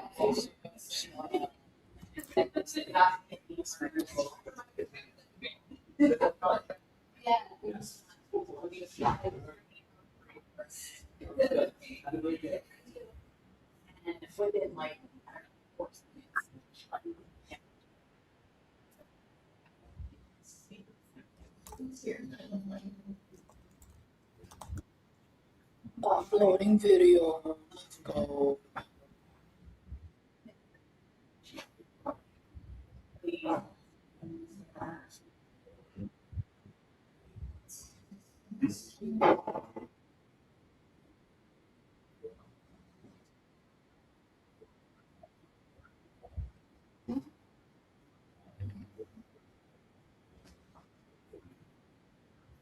$25 investment.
Maggie.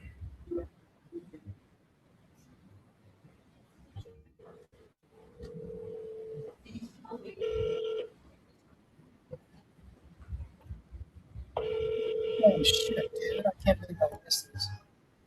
We got we got other folks near me, so I'm gonna put on my headset. You guys gonna have a? We're gonna have.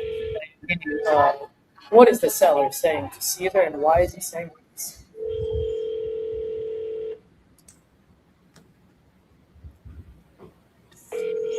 Your call has been forwarded to an automated voice messaging system.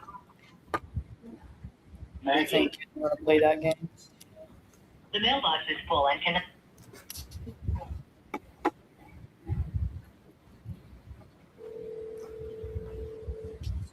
Your call has been forwarded.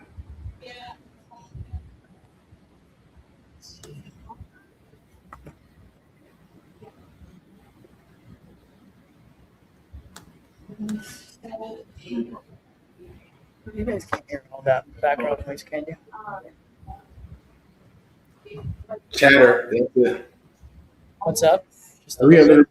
chatter. Yeah, like conversation, but I don't know if there's any additional noise. All right. Well, then I'll We can't really make it out.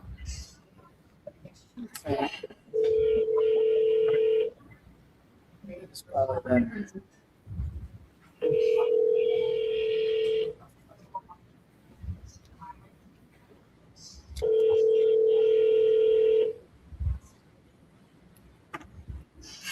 Matt, leave a message. I'll call you back. Matt, is Ken. You filled out a form on my website about a cash offer for your property over on Mayfair Road.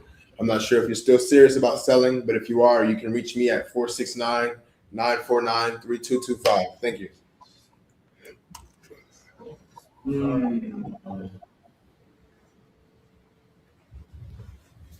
Oh, I just realized why I'm not getting any property leads.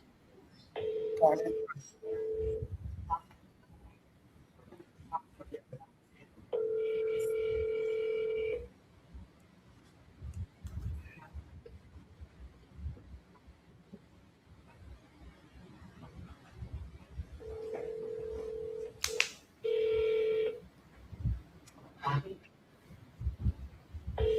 Yes, Mr. Gutierrez?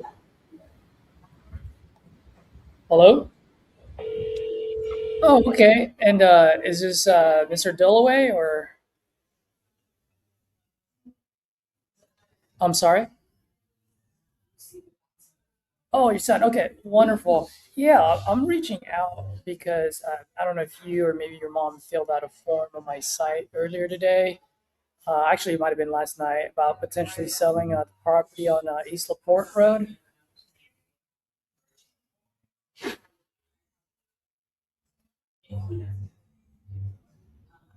All right. Yeah, absolutely. And your name, sir? Mr. John Dillaway. All right, John.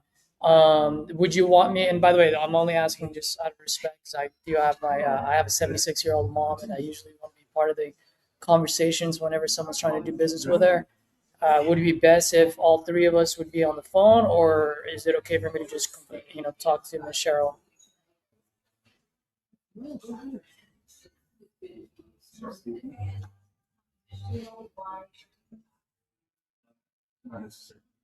All right, sir. Yeah, like I said, I just want to be respectful because I've got my mother too, so that's just how I operate. All right, I'll give her a call back later.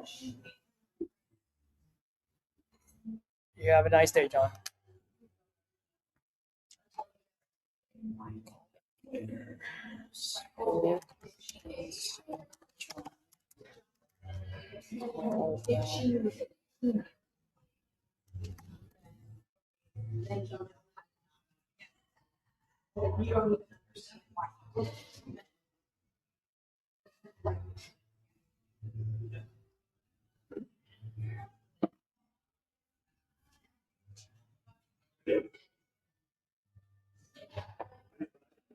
Ken, you want to hear something funny?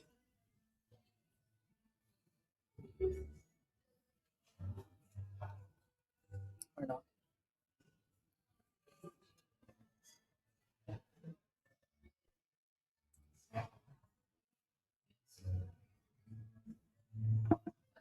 You guys, let's call, what's his name? Let's call Tim. Tim Lemberg.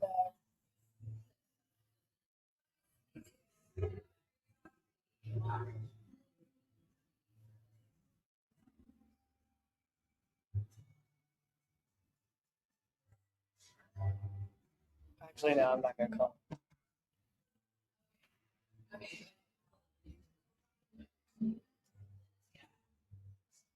Oh, no wonder why you guys can hear so much background noise. I'm an idiot.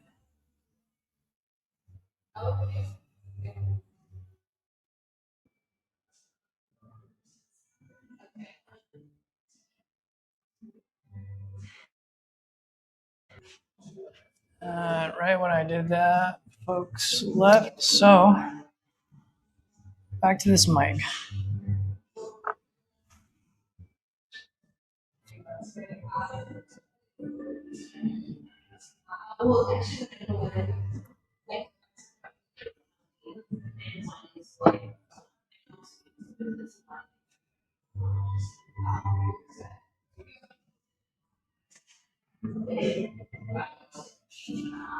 How do I change that?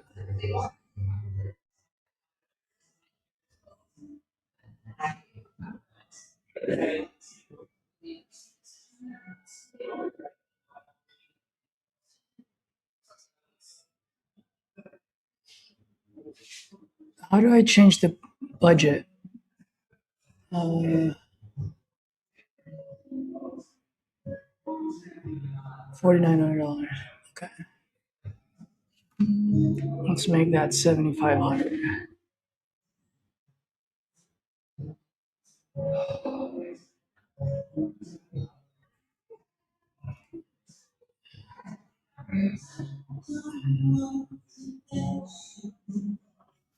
All right, now we should get some leads coming in.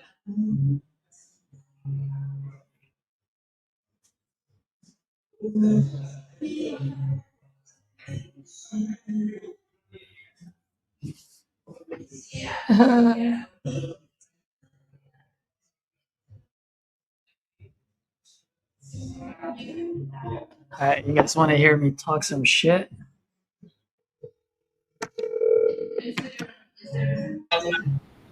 She also needs money.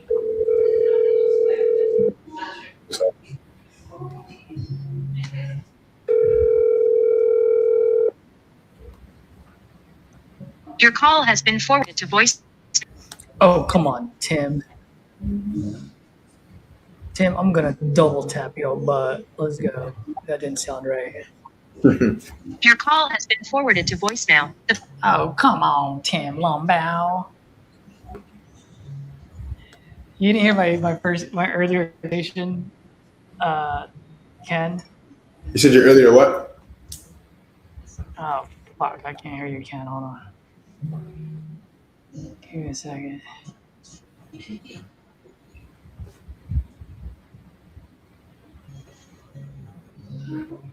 Test. No, it's me. It was my, because it was kind of going back and forth between my,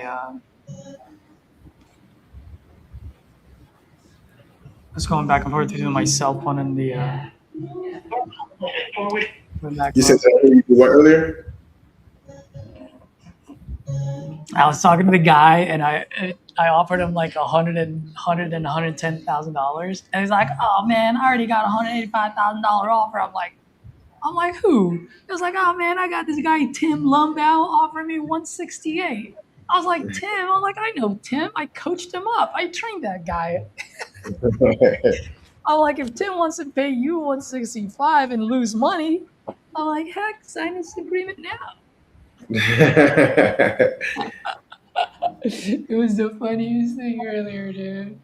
I don't know if Matty Matt was here when I was talking to that guy, but Edward was here. We were just cracking up. It was so sick. Oh, who is this guy? Let's see. In Detroit, St. Detroit, me. Morning, the Caesar. Hey, good morning, Caesar. You just shot me a text. Oh, About the property on Detroit Street, or the AI shot me a text or something. all right. Hold on for 1 second. Is this Rob? Yeah. All right, Rob. Hold on. Oh, the one in Detroit, right? Detroit Street in Detroit. Yes. So you still looking to sell this, huh? This is actually something I have under contract. Oh, cool. You're wholesaling this thing? Yeah, flipping it off market. I'm a licensed realtor. I started out as a wholesaler. Oh, okay. So I got a ton of properties in Detroit. I'm trying to move ASAP. A lot of them have title work already done. So I'm just reaching out to see who could help me take this stuff down. yeah. Well, first and foremost, man, thanks for responding back, and let me see if I can help you out. First and foremost, here, do you by any chance know a guy named Todd Chun out in Detroit? Todd Chun? Yup. It sounds familiar. Todd is my guy out there, man. He's like, I call him the mayor of Detroit because he just moves deals for me left and right. Oh, okay. No, I don't know, but I feel like I heard that name. Yeah, I think he's got like a monthly thing going on, like at one of the restaurants out there, where he gets like a lot of like the realtors and investors in, kind of like a networking event. But But nonetheless, I just wanted to ask just in case, see if we got a mutual friend there. But so this property right here, it's one, two. I think that may be the wrong address. Hold on 1 second. It is 17. Okay, so that's why it wasn't popping up. All right, give me 1 second. 117. How long have you had this under contract for? Not long. Like I said, one of my guys sent me a 50 plus house list. Plus, I have probably about 4 or 5 also locked in under contract. So I just got a lot of Detroit stuff. It's been pretty tough to move with my buyers because they're looking for more stuff north of 8 Mile here. Yeah. Macomb County and Oakland County. So I'm turning my focus that way, but I want to also move these properties Okay. out the way. Yeah. So how much? I mean, how much do you have this under contract? And how much you want to move it for? 25K. Is how much you have it under contract? No, it's under contract at 20. Oh, it's under contract at 20. What's the situation? What's the condition inside?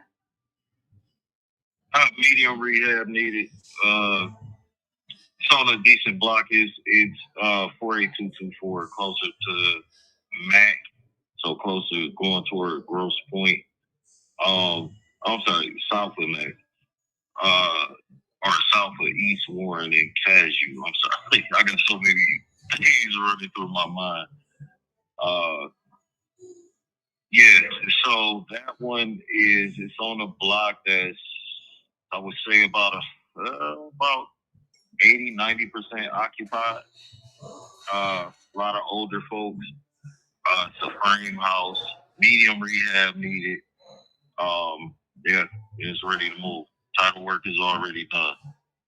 All right. So let me ask you, because I have a few buyers out there out in Detroit. I personally pulled out of Detroit, so I don't buy there anymore.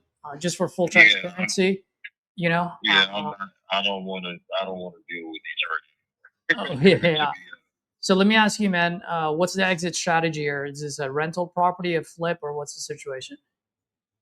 I would probably be better for a rental property. Okay. And so for a rental property, how much can you rent this place out for? That I did not look at check and see. I was more into. Is this a 3-bedroom, 1 bath? Yep. All right. By the way, if you don't mind, man, you're live on YouTube. Say hello. I've got a channel, and I'm just. Hey, YouTube. How's it going? It's going, bro. I've been doing like 100-day forge, and today's the 100th day. What's the channel? The challenge is just to show folks what it takes to actually do this business. Like a lot of people just kind of pay attention to the reels, and it's like, dude, you got to grind. You know what I mean? And so everyone keeps asking like what the KPIs are, which I'm gonna say at the end of the day. But dude, it's doing the boring work. You know what I mean? Like doing this kind of shit that we're doing right now. Like it's just, a lot of people don't see that. They just see like, oh, $30,000 fees. Like, good luck in Detroit. Yeah. You know. You looking around maybe 5, 10 on a great day. Exactly, on a great day. Yeah. Now let me ask you, brother. How much does the end buyer need to sink into this to get it rent ready, and how much can they appraise it for after they sink in that amount? To get it rent ready, I would say probably around 30K. And what was the second one? I'm sorry, I couldn't hear. How much can they appraise it for?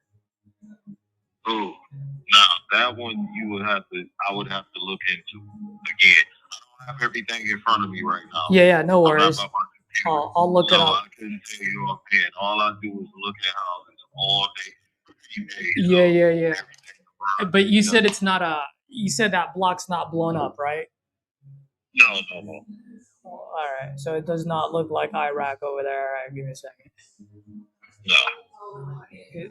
You know, Detroit's like block for block. It's crazy. Absolutely. That's why I said I'm not really gonna focus on Detroit as much anymore unless it's just an awesome deal. You know, I'm just it's getting harder and harder to move property. You said you have it under contract for how much? You said 20K. 20K. Do you have any room to come down on that with the seller? Probably a couple thousand. I'm sorry. Probably a couple thousand, yeah. Oh, that's pretty much it, huh? Because Go ahead. here's I'm just looking at the comps in the area. Depending on that block, it looks like it's in like a $60,000 to $70,000 block. Mm-hmm. Just to get it. You said it's a frame house, right? Yeah, it's frame. Yeah. All right, so it's definitely about 60. Because there's a couple of brick houses that sold for 75, so definitely about 65 would be like top end for a frame house. You know what I mean? Yeah, because I know it's not even 1,000 square feet. I think is it? Or is no, it like 980 something. Yeah, it was right up under 1,000. So, Yeah. I get it. Yeah, because the reason I'm saying is so any of the guys that I have on there that will buy, they, especially if it's a rental market, they look at two things, and you probably know this. One, they just want to make sure they have at least 20% equity going into it, like after all in with the rehab and everything. And then two, it's Detroit, man. They want to get close, if not above 2% rent rate, right? Like rent divided by all in number. So just looking at this right now, if someone's gonna sink in $30,000 of rehab on here, this thing will probably move to an end buyer like at 20.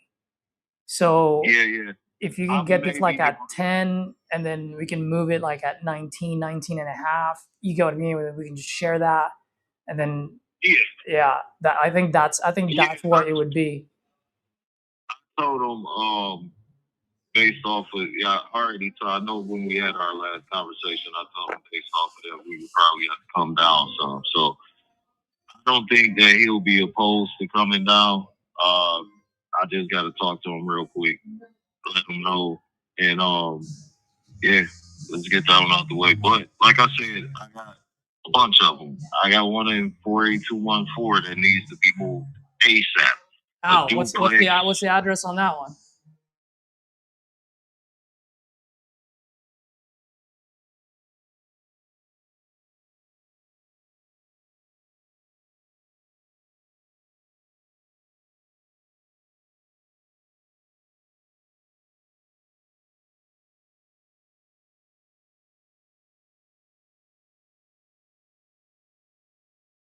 Over there are being flipped and converted.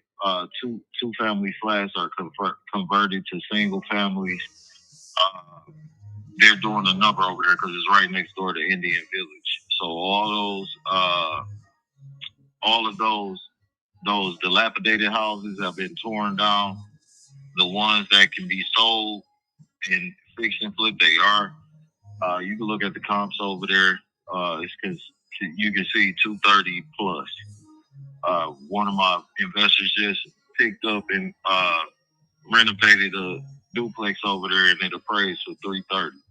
So this one is another one that can go ASAP. How much do you have this on the contract? How much are you looking to sign it? This one is 28K. It's under contract right now for 20. So I mean, it literally is a slam dunk. But is this gutted or is this a full gut or what? I can send you some pictures of it. He did the roof and the windows and the windows that he didn't replace, they're still in the property. So it's brand new roof, brand new windows. He started it, but he had so much on his plate. He's like, I'm just letting this go so he can focus on, the other properties that he has. Well, Rob, send this one to me for sure. I'll send you my I'll text you my email address right now. Let me know. Yeah. Let me know when. Just give me all the information you can, and I will. If I can move on this, I can usually move pretty quick on these things. Okay. I just texted you my email address, so email me this one and the other one that we were talking about, the 17210. Yeah, because I'm trying to get. Okay, I got it. So what I'm gonna do is I'm gonna send you the full property list, and then I'm gonna send you whatever off market I have in trade. Yeah. Yeah, let's work together, close them out, get them going. Like I said, title work on pretty much all of them is already done. So my goal is to get these moved by Friday. Nice. All right. Cool. Let's make it happen, man. Give me a sec. About 15 minutes away from my computer, so I'll be there, and then we can get to work. I appreciate it, and it's nice meeting you too. For sure, Rob. You have a good one, buddy. You too. Bye.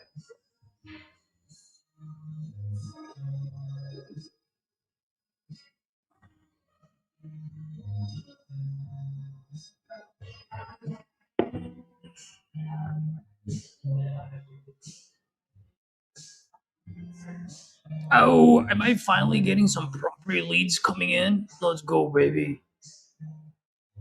How many do I have? Oh, I got 2. You said earlier you realized why they weren't coming in. Why was it? It wasn't coming in because what do you call it? My budget, like my 30-day budget, is like 5,000, and I was like at $4,900. Mm.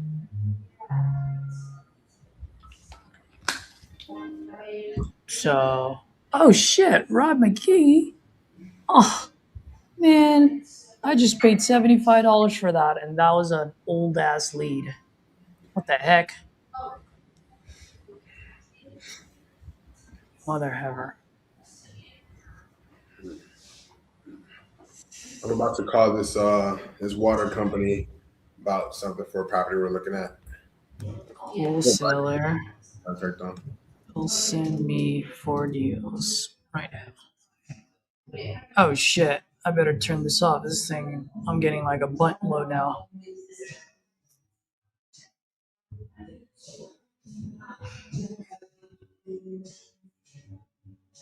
Oh no, that's okay. I only have 3. No. Okay, boys. You guys ready?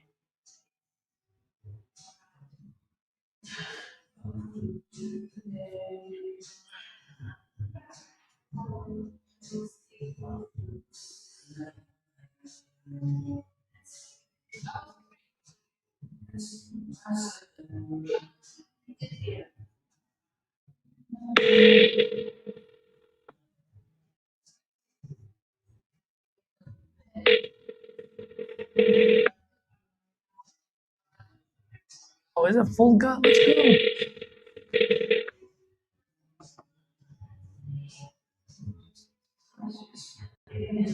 The person you're trying to reach isn't available.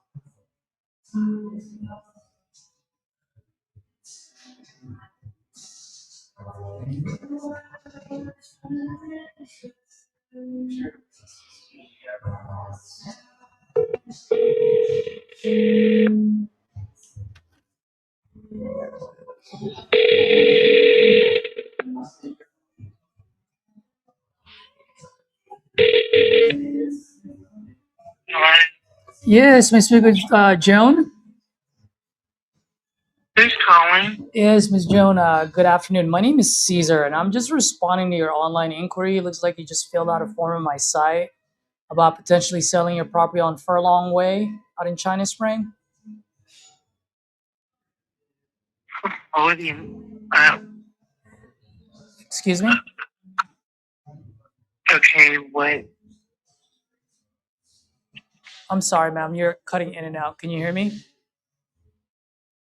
yeah, Oh, yeah. I was just asking. So you did fill out a form on my side. Are you still looking to sell this property or?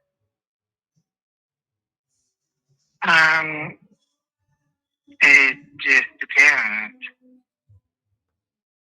Um, Are you interested? You haven't even seen it. well, no, I haven't seen it. You just filled out a form on my site. So,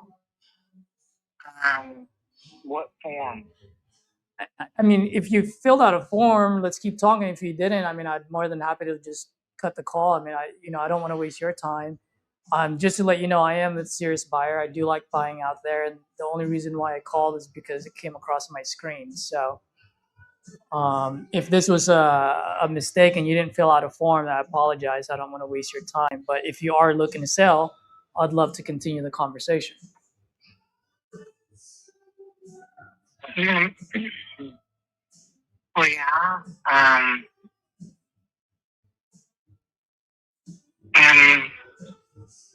I've got quite a bit looking to do. So, do you have a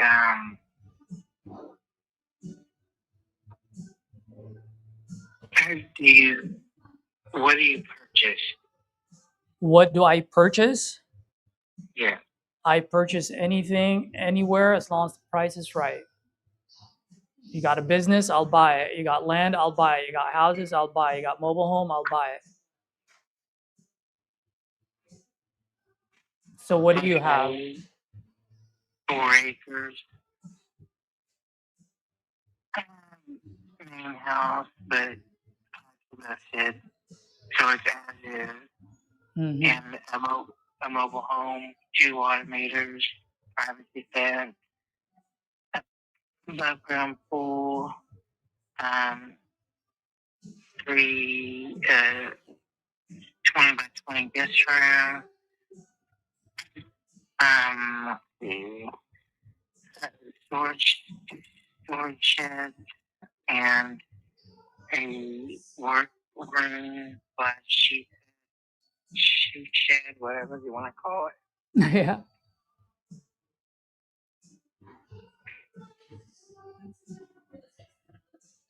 So, what would be an offer on? Well, how much are you looking to get for it? Well, 4 acres, privacy fence, chain fence, guard fence, um,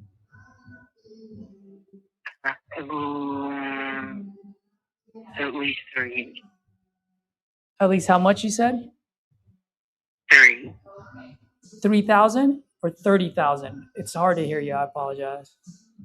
300,000. Oh, 300,000. Okay. And then the mobile home that you got there, is it in good condition? Is it full gut? Looks like on the note it says full gut. So what is it? Mobile home is fine. The main home, I don't know what full gut means. It's budget floors need to be repaired and pipes need to be repaired. So if that's full gut on the main home, Okay. And has this been? Are you occupying it right now? Is this vacant? What's the situation? then the mobile home and worship fixing up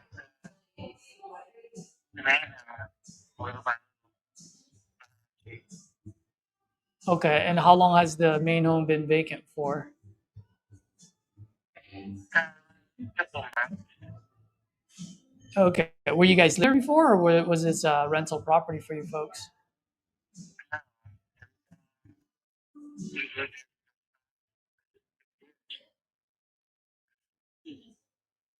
You just recently moved out? Yeah, husband died. Oh, I'm so sorry to hear that, ma'am. Yeah, I lost my dad 3 years ago, and my younger brother 4 months apart from each other. I actually paused my life for 7 months and kind of hung out with mom. So I don't know how it is to lose a partner yet, but I definitely saw it from my mom. So I genuinely condolences to you and your family.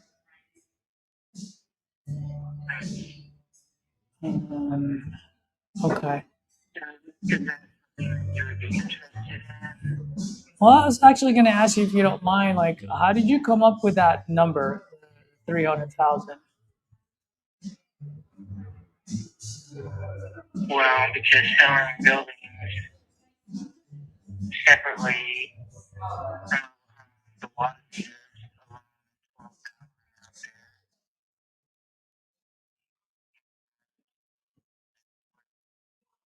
it was worth. Oh, who's they? People that come out and give an offer. Oh, so you already got an offer at 300?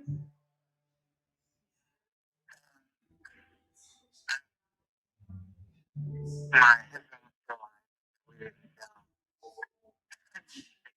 We got an offer for 350. Oh, that's wonderful. How long ago was that? Was that last year or so? Yeah. Okay. I mean, if you still have their numbers, I would probably say go ahead and do that because that's a pretty darn good offer. And the only reason why I'm saying that it is because one of your neighbors on Benevolence Way, literally within like half a mile away from you, they sold earlier this year, and it's like 4 bedroom, 2 bathroom. They have practically almost the same as they have one less acre than yours, but it is a 2011 built house, and that one sold for about $380,000. I'm sorry. How much land? They have 110,000 square feet lot. What's So what is that? 4, 8, about 3 acres. Yours looks like about 4 point something. Looks like yours about 4.25 acres, right? Just a little over. Yeah. Or Yeah. Yeah, that's why I was saying like they have one less acre than yours. But their house is also 2011 built versus 1983. So it almost, I'm not going to say it's not dollar per dollar, but it almost cancels each other out just because of the year built. You know what I mean? Um, but either way, I mean, I'd love to help and see what I can do, and I'm a little bit different than the others. I love helping as much as I can. I just got to make sure that I can also be fair to my business. And when I say fair, I don't mean hitting a home run. I'm talking about just keeping the lights on and getting to first base. You know, I mean, if I can do that and put you in a better position, I'm more than happy to. So I'm just trying to figure out what I can do here. Um, just bear with me. Do you currently own this outright, or do you owe any more money? Do you owe anything else on this? no? Everything down. You said you own it outright. Okay. And you said the mobile home is being rented right now. Oh, family live. Is it like a family member of yours, friends, or what's the situation there? Family members. Okay. Are they aware that you're selling it, and are they going to be taking the mobile home when they leave, or what's the situation there? No. Anything. We're just trying to know. You might live in close to the town. Okay, so they are aware that you're selling this. Yeah. Okay. All right. I just wanted to make sure, just because I've been in those situations before, and I just want to make sure, like, I don't ever want to get in between family, you know? Let's see here. And then, and if we were to do something here, I mean, what's the ideal timeline, ideal solution for you? Like, what would you like to accomplish?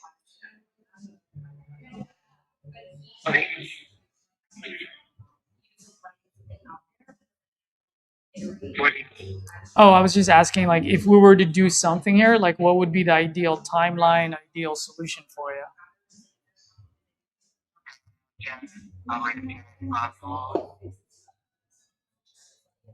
Okay, and how soon can your family move out of there?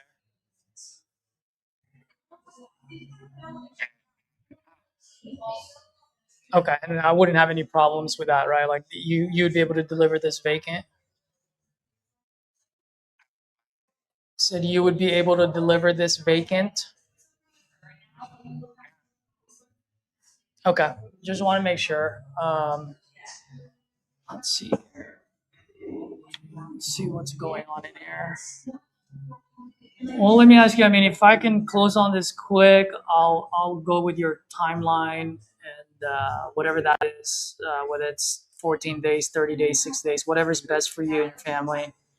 I pay all the closing costs, no realtor fees, and I'll buy it as is, so you don't have to worry about fixing anything. What's the best price that you think you can do here?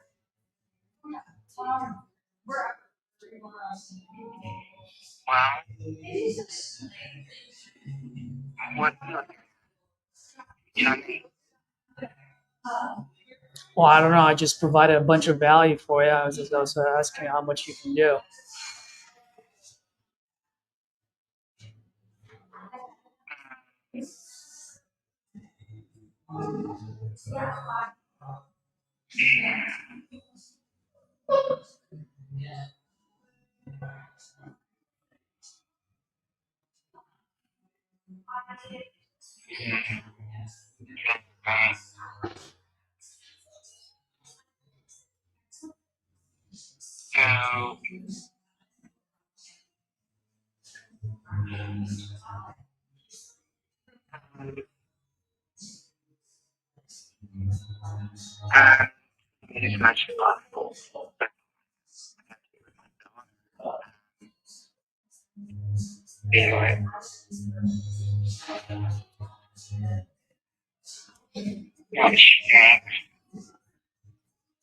I'm sorry, ma'am. What was that?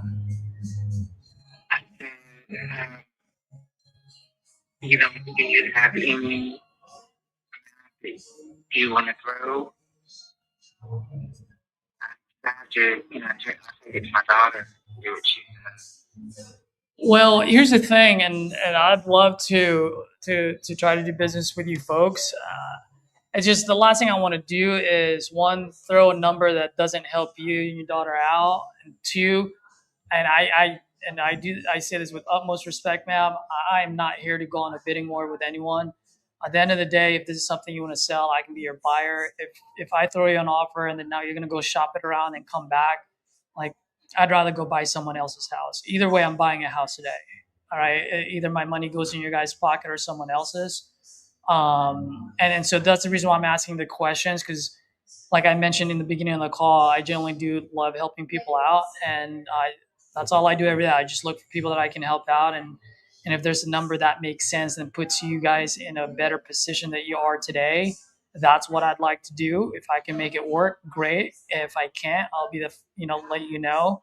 But here's the thing, and please don't take any offense to this, but if my wife and I were driving around town and my wife tells me, "Hey, slam your brakes because I want to buy that house," and I knock on your door, by all means, ask me all day long how much I want for it. But when someone fills out a form on my side, it's like, how much do you want to sell, so that I can figure out whether I want to buy it or not. Does that make sense?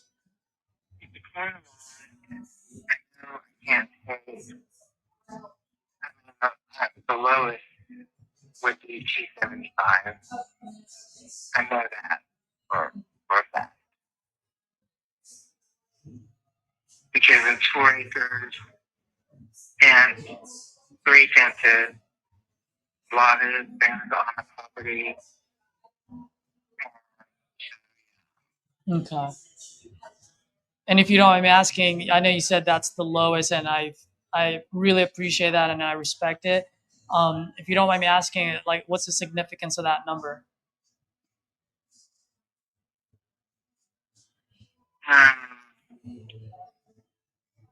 Because there's a lot on the property, and land is worth a lot. Hmm. Now let me ask you this, and maybe you know it, maybe you don't, but let's say I do buy this off you at 275, right? Like you said, that's your number there. So if I buy this at 275, how much do I need to sink into the main house so that I can resell it at 380 like your neighbor? Well, something said about 20 grand. About 20 grand? Yeah. So you're telling, and I just want to make sure you're correct. So what you're telling me is that the house is in about 2024 standard. So if I walk in there, it looks like it's in the 2020s. Yeah, it's been added on, and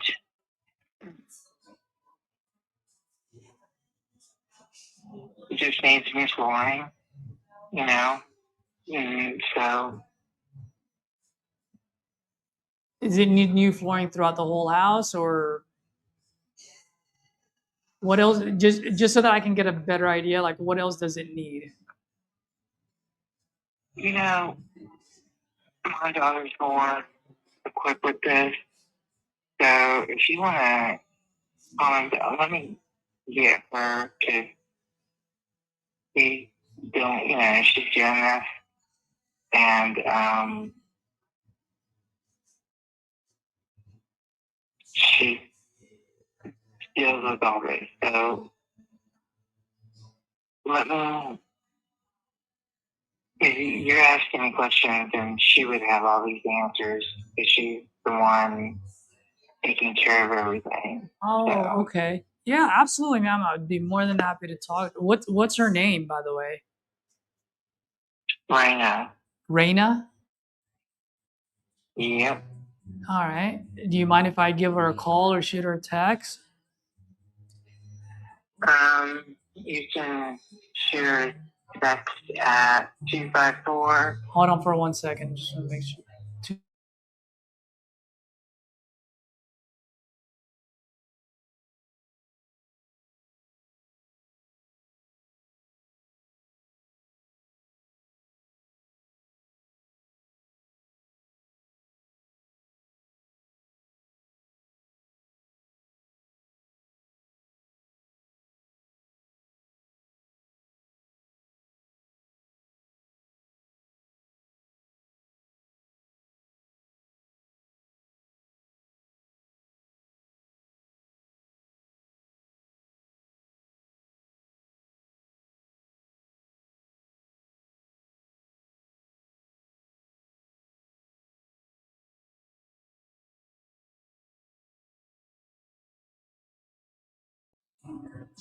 All right, guys. I've got a quick question for you all. Do you guys mind if I talk on my headset because I can barely hear the seller and it is killing me. Well, with the water company about one of the properties we have under contract. Money ordered in the envelope provided.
All right, folks, that was a bit transactional. It was really hard hearing her. I'm sure you guys couldn't hear it either. Um,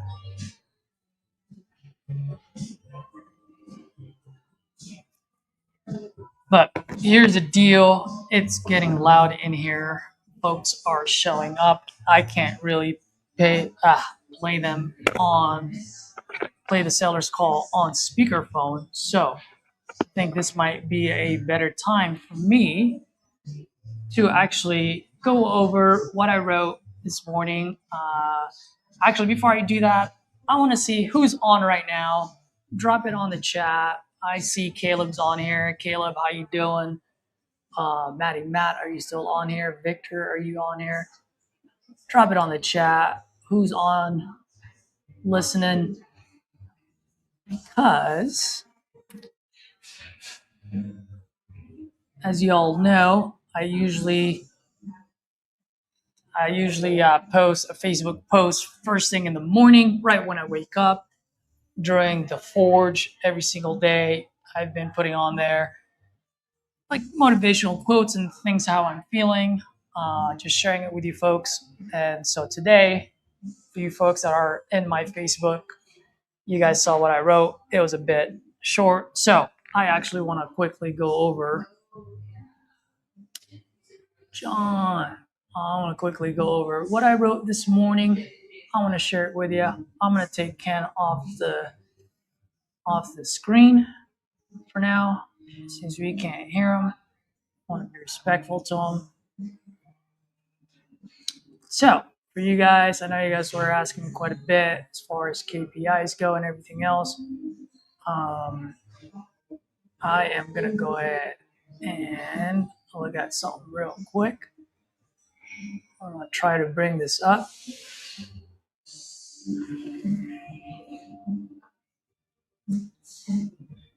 Are you guys able to see my notes? If you can't, that's good, because I do want to read it out loud. So for you folks that's been watching, staying on with me, it's much appreciated. It's been 100 days of just grit, grinding. And like I mentioned before, I just wanted to show folks what it takes to do this business. And I've been transparent with you folks since day one, even before the forge. I'm still only 2.5 years old into this business, so I'm still in the startup phase. That being said, I do take it seriously. I put in the work, and I sound great on the phone, right? So ton of knowledge, ton of experience, doing 10, 12 hours a day. So let me read my note to you guys. We'll go from there. How does that sound? So here we go. So about 100 days ago, guys, we all made a choice not to chase motivation, not to chase perfection, but to become someone who keeps showing up. And activity is no longer something we do. It is who we are. And so for 100 days, we rose with no negotiation, moved with no emotions, trained when we didn't want to, eliminated the unnecessary, held ourselves under pressure, guarded our focus, accepted death daily so that our second life can begin, and accepted everything as is. We stayed committed to the way. And people think strength is built when everything goes according to plan. It's not. It is built through failed calls, canceled contracts, title issues, empty bank accounts, sleepless nights, self-doubt. And a bamboo tree doesn't go with the wind, but it bends, right? Not because it's weak, but because it understands reality. And that's principle number 8. Accept everything as it is. And that's why principle number 10 matters, which is holding the line no matter what. Because life will test us every principle you've learned. And the question was never whether you would face adversity, but the question was, who would you become when it arrived? And it was never about chasing day 100. It was about becoming the person ready for day 101. So everyone keeps asking for KPIs. So here it is, folks. Caesar 91, snooze 9. And that was the only KPI that ever mattered because the forge may be over, but the way continues. So till next time, my ninjas, speed and volume, speed and freaking volume.